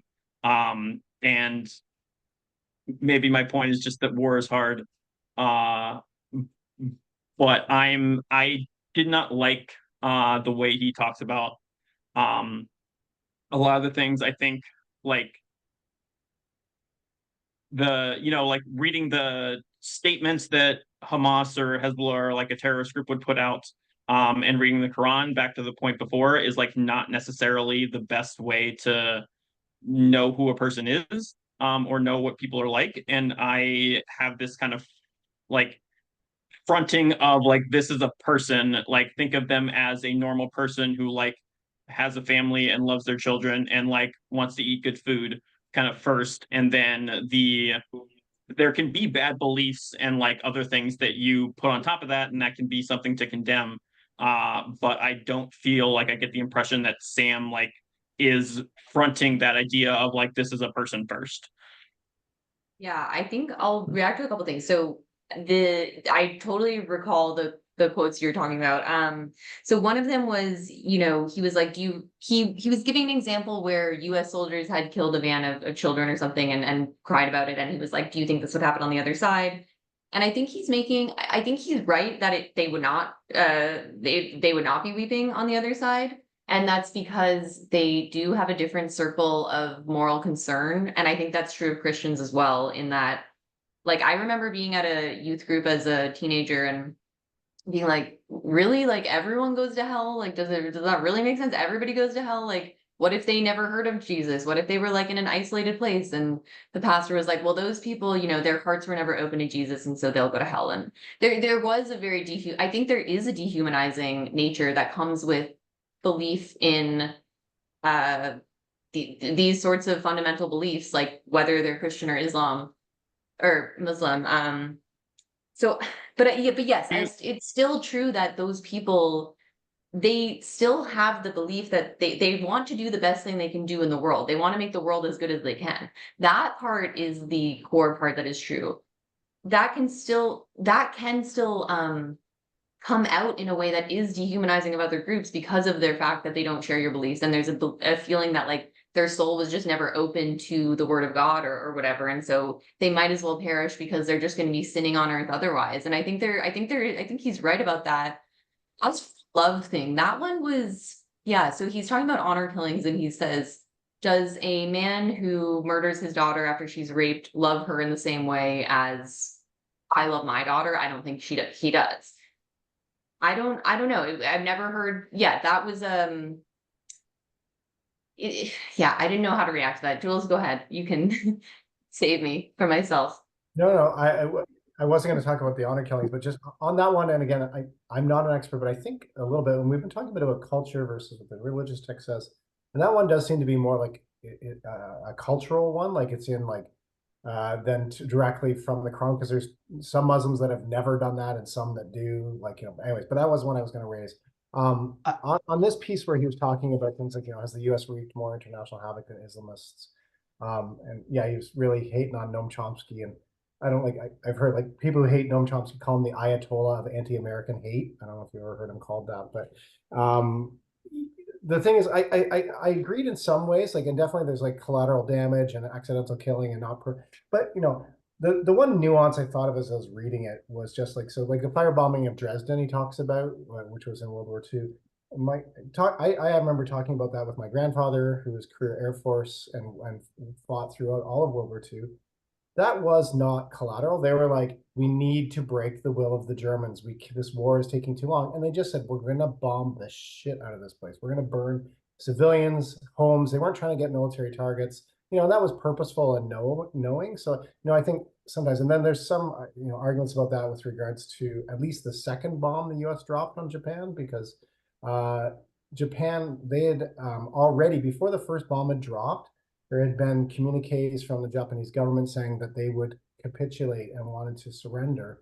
But they had one caveat: the emperor had to remain on the throne, because the emperor had this important cultural context and for some divine context. And the US said no, only no conditions at all, unconditional surrender or not. And so then they dropped the nuclear bomb, and then they dropped the second one, on Nagasaki. And then they let them keep the emperor on the throne.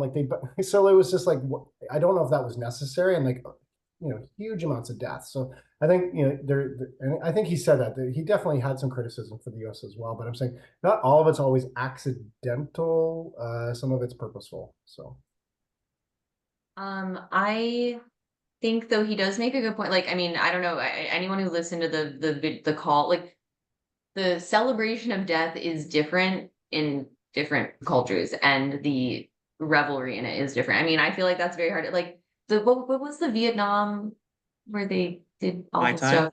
Yeah, thank you. Like that was reacted to by other soldiers. Yeah. On the scene were disturbed by that. Like we were disturbed as a culture by that. That is different than what we saw in Palestine on October 7th. So and I just, Colby also wanted to say he is willing to say one love is not as good as the other. So thank you for your comment, Colby. I think I agree with you, but I don't know. I guess like for me with that one, it's like the word love itself is such a like a word that I think people use to mean very different things. So it's kind of hard to even comment. But I mean, I do think cultural norms create different, like if the British really uptight model where like kids are sent off to boarding school or something. Yeah, maybe those parents love their kids less too. Like I don't know. So Carrie, go ahead.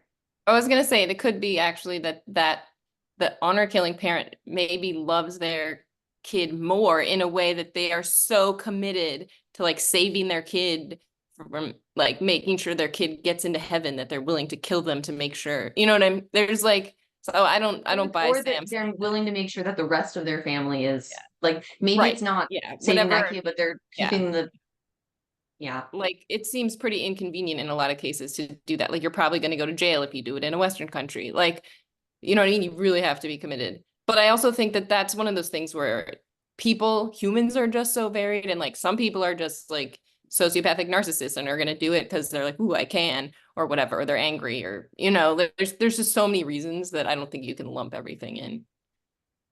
I don't want to interrupt. I find this fascinating. Like it feels like and I think maybe I don't want to parrot. It's like, I'm fine if you do that for your family, but I would definitely not do it for mine. Feels like a very wishy-washy statement. Like, I'm not going to raise a big fuss about it because it's not my life, but like it's fine for someone over here to kill someone in their family. Like I don't like that, but like we're willing to let it happen because someone has a belief. That I definitely agree with you, and I'm not okay with letting it like. So I remember there was some story of a girl in Canada who didn't get help when she was being abused by her father, in part because they made a cultural norm argument and they basically didn't protect her, and it was a really sad story.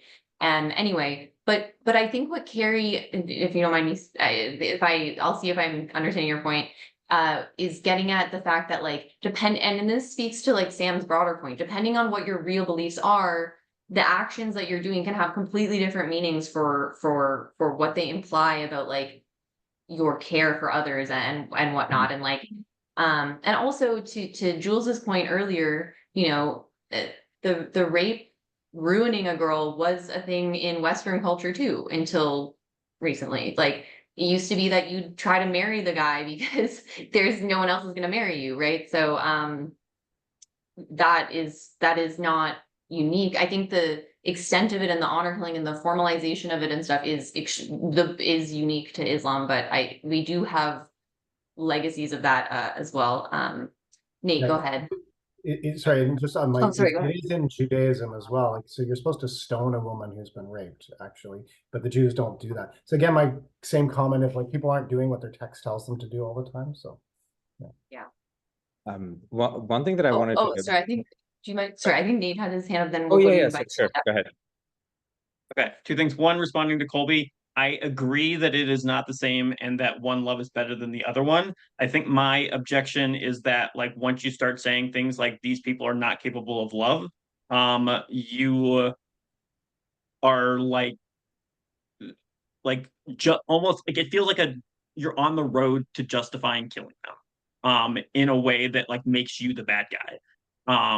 And I'm uneasy about that. Two, my second point was with the like Muslims not weeping over bunch of kids dying or whatever. Like I feel like when we think about this, especially with the like radical Islamic terror like angle, like you're picturing 15 to 40-year-old men as Muslims, but like I wanted to ask, like, do you think that like a 50-year-old woman or like the women in Iraq would be unfazed and like not cry?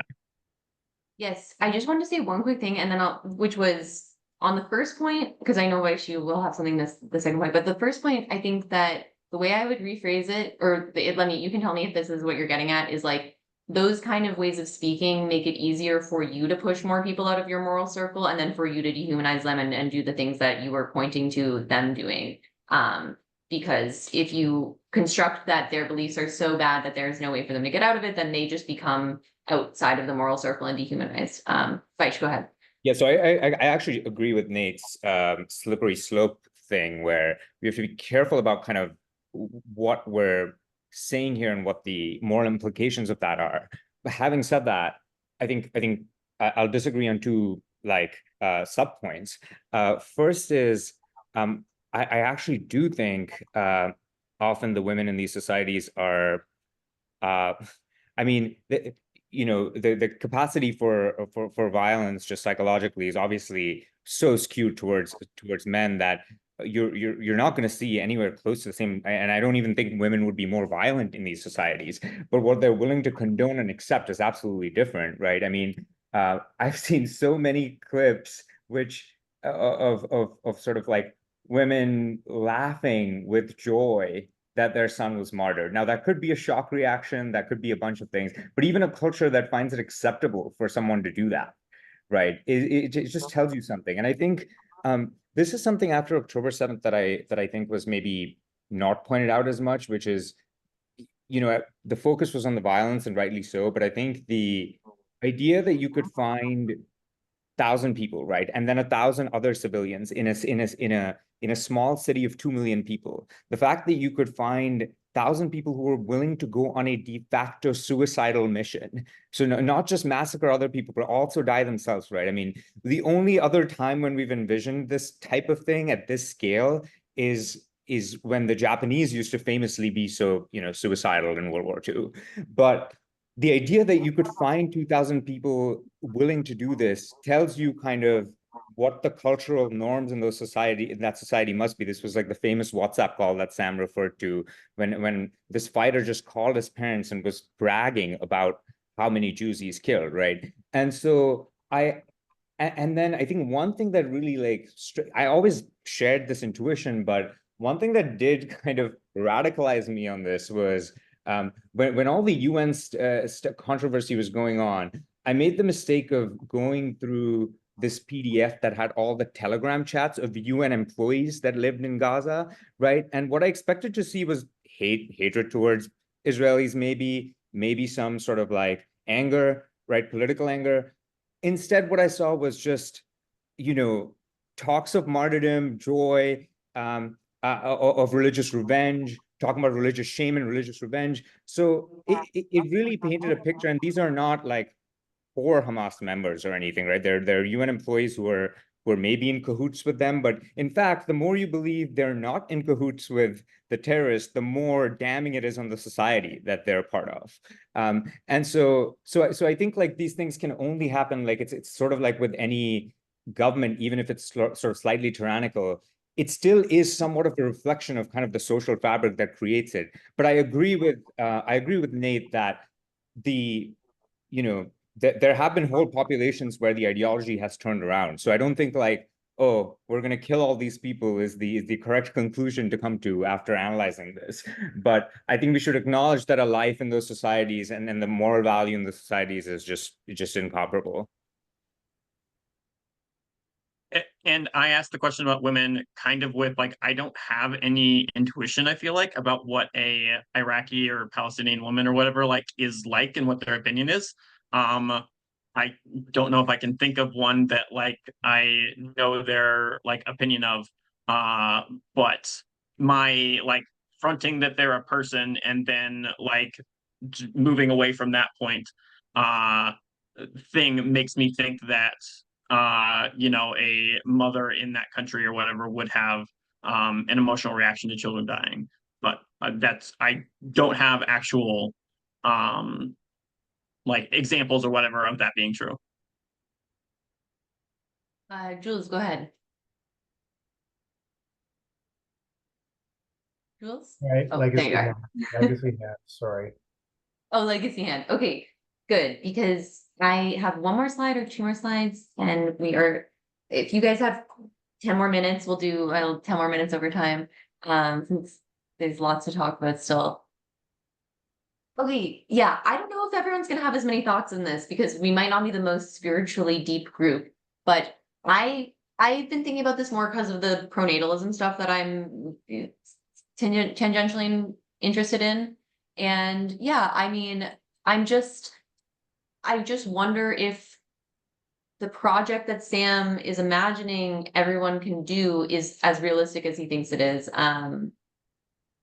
And whether there is something deeper to these texts that have survived this long, or if it really is just historically contingent and this is what we ended up with, and we should not look at them as any more important than any other text, other than the fact that they have this like historical and cultural understanding relevance, but in terms of as sources of truth. So he says, religious moderation, insofar as it represents an attempt to hold on to what is still serviceable in Orthodox religion, closes the door to more sophisticated approaches to spirituality, ethics, and the building of strong communities. So yeah, I wonder how true that is. I mean, obviously there are, like people have mentioned, meditative practices within various world religions that are within that context. So I'm not 100% sure that he's completely right that it fully closes the door, but I think he's got a point that it somewhat closes the door. I just don't know that he is right about how easy it is to walk through another door once you've gotten away from a major world religion.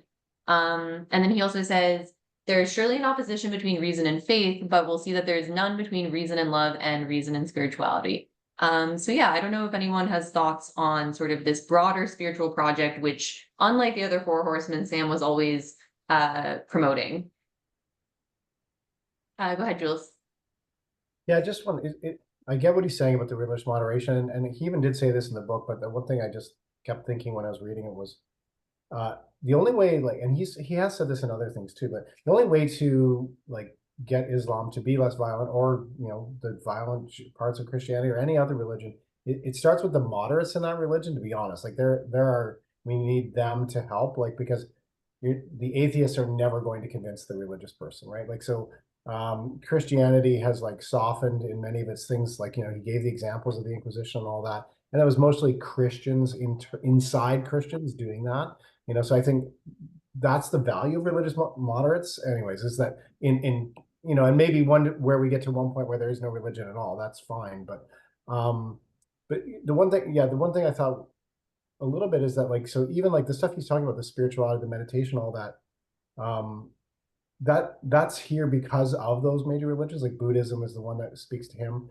I thought he gave a little short shrift. He doesn't know enough about Christian mysticism and Jewish mysticism. There is and Islam. Rumi was mentioned earlier. Like, there is smaller, but like, mysticism. There's even a type of yoga in Christianity called Haitianism, which is in the Orthodox religions, which is like not yoga for the purpose of exercise, but spiritual like exercises. Like, so it's just not as big. But anyway, so it's always been a piece of all those religions, and it's here because of that staying power where those religions can keep it. Could something but else, also- maybe his waking up app will keep it going for everybody? I don't know, but like, so. No, and sorry to interrupt, but I was gonna say that those pathways have been available within the major religions, and a minority of people take them. And that's where I'm wondering if he sort of like overextends the degree to which he assumes that this is like the right way towards finding fulfillment for most people. And perhaps like this is something that really a minority of people are only going to find particularly helpful. Shine. Oh, sorry. Yeah, no, I agree with you. I was gonna say that's just kind of like, I was gonna like wrap up my point, was that I think some people just aren't even as attracted to that as much. We've said that, a few other people said this tonight, where they're like, they don't want to go off to the ashram, like they don't want to go silent retreat, like that's not of no interest to them. Also, and I mean, it's gonna sound catty, but I don't mean it that way, but like a young single mom who just does not have the time, she's juggling, she's trying to work and keep her kids to do all this. Sam's like personal experience was, he drops out of university, and for 10 years, he goes on a self journey. And he says in his own writings, his parents paid for all of that. He had wealthy parents who paid for him to go do whatever he wanted for 10 years, zero job, zero work. Not everyone has that privilege. Like, he had this, it takes a bit of privilege to have the time to do all this. Like, so I mean, that's the thing. But to be fair, now he is trying to make that accessible to other people. So he is acting on that. But yeah, no, I that's obviously true. But Shine, go ahead. I wanted to ask if there is a need for a replacement. I know religion is often seen as a source of meaning, but I don't know if I've seen like longitudinal survey data or anything that shows people are looking to replace it with something. Like, the number of nuns is increasing, and they're a majority in like Northern Europe. But I don't know if there are any parallel questionnaires that ask, like, are you missing meaning from your life? It doesn't seem like British or Scandinavians have replaced it with anything in particular. And I'd also say I agree with that Sam's approach is very idiosyncratic. And I use his meditation app, but I'm like, well, this is nice. But it hasn't like set me on a different path, nor does it like create meaning for me. It is a tool. So I don't know if it's a universal thing. Yeah, I think there are surveys that show that religious people are happier. But and they also have more kids. So those are two things where, like, yeah, if fertility trends continue as they are, they'll turn around and will be very religious. And that might be how things go. We'll see. Nate, go ahead. My response to Shine and the like is there a need for a replacement or whatever for religion is to continue on my hobby horse of religion is about custom. And people, I think maybe a minority, but a very large, like 30% minority or whatever, are looking for, what do I do with my life, right? Like, I've gotten out of high school, like the religion, and I'm saying that sincerely, is to go to college next. You go to college, you go and you get a job. Like, all of those like life steps and like what do you do now? You get a house, like you like all those sorts of things are best thought of as a religion, I think. And that sort of like, what do I do with my life? Like, what is the path to trod? Or what do I do to be a good person, whether that's support trans people or gay rights or whatever, like the wokeness we didn't talk about a lot before, but like I think that's very much fighting for like we're telling you what you need to support and who you need to like be in favor of or whatever in order to be a good person. And that's one of the roles of religion that's there. My other comment that I raised my hand for was that I'm an elitist in this regard and don't think most people should be trying to use reason to figure stuff out because I think they're very bad at it. People trying to reason for themselves got us Trump and crypto, and like they're just like the reasoning is really hard. And I don't know exactly how to judge my own reason versus the average person, but I don't think very highly of them. And so I think that authority or following a proven, well-trodden path is probably better than people thinking for themselves and trying to use reason on their own. Yeah, I mean that's kind of my impression too, and I think that people are seeking rules, and you know the wokeness is interesting because it's like both a very strong ideology that does tell you a lot of your positions on things, but it also encourages you to explore a lot and figure out things and do it however you want, which I think is kind of a interesting tension. And then you're seeing like I'm seeing this like trad reactionary side where they're like, no, like we need to give young people strict rules and regulations and tell them how, like, we need to be involved in their mating practices and all this kind of stuff. And because young people are not happy. And anyway, so Marcus, go ahead. Yeah, so I think it's a lot of work to be like a spiritual seeker. Like we were saying, it took 10 years of silent meditation. I think one of the for Sam, I think one of the benefits of religion as like an institution is it can support that as sort of a career. It can support a priestly class of people who can go and do that and like be a source for the rest of the population who either don't want to or don't have the time to put in the work to do that. And I think I'm seeing a resurgence in people looking for spirituality. I think having sort of given up on that, I think the rise of loneliness and the rise of depression in like our current society is tied to like our drifting away from religion. But I do think that trying to rebuild that in sort of a secular way is a noble pursuit. So I'm currently training to be a yoga instructor. I think that's sort of the best way that I have found so far. And like what I have found is that most people do just want to show up and be given a guided meditation for a certain amount of time. Like most people want to show up, sort of not be told exactly what to do, but be given the framework to be able to work within. And I guess people like me are the ones who are interested in this stuff enough to build the programs for everyone else. Yeah, no, I think that is, I mean, even for me, it's like I like reason and all of that, but I've struggled to make any kind of meditation habit, and I've tried a lot, and I do struggle. I mean, I guess for me, I'm able to see like just the project of like having a family one day and that kind of things as like enough.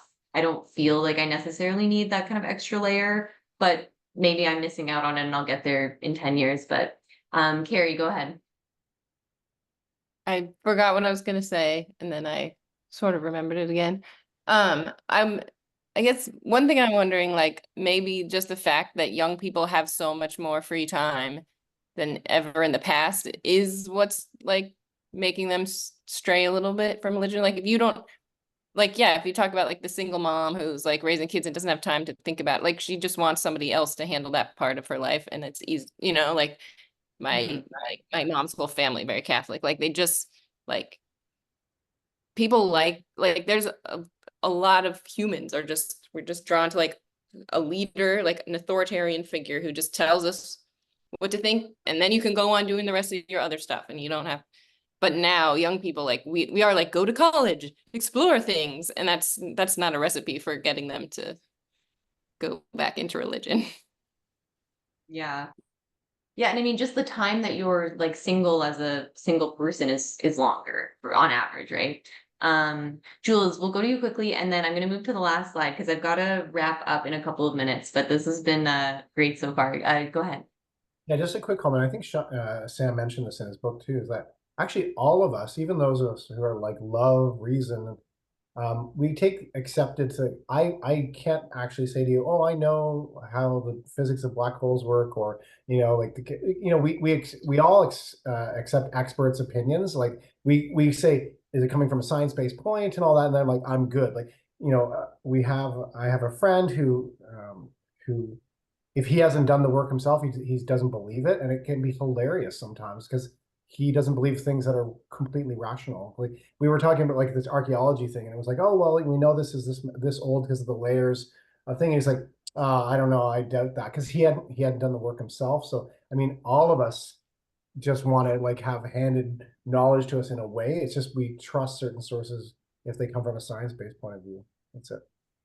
Yeah, but that's because there's competitive other scientists who want to knock down the scientists. I mean, it doesn't always work, No, but like it's for there's good reason. upstarts that will try to unseat somebody and show that what they did that's wrong, which is not the case with religion. Okay, I think I have one more slide, I think, which I'll just read out the quotes and then I'll wrap it up. But this slide I only included just to make a point, which we've already hit on a couple of times, that this is more of an argument against dogmatism. Like he talks about Nazism, and he does try to tie some of it to religion, but I actually felt like his trying to tie that to religion was like less strong, and he was more making the case that like any type of dogmatic beliefs, you guys talked about the Soviet Union before as well, can lead to a lot of problematic outcomes.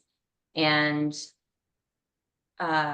yeah, like, and he gave an example of Christianity and how this is relevant in the US as well, with Scalia talking about how death penalty is supported or not supported in a Christian setting, rather than, actually talking about like logically why this should or should not be better for our society. And yeah, so I will, if anybody has like a quick comment here, go ahead. But yeah, I think that the only thing I would say is the only way in which all of his arguments are less strong when it comes to just like any general dogma is the importance of the afterlife in the Western, in Islam and Christianity, is pretty central to some of his arguments, not all of them. So I think that there's some difference there, but generally I thought it was more of like just more of an argument against holding to positions that are not based on evidence in any setting. So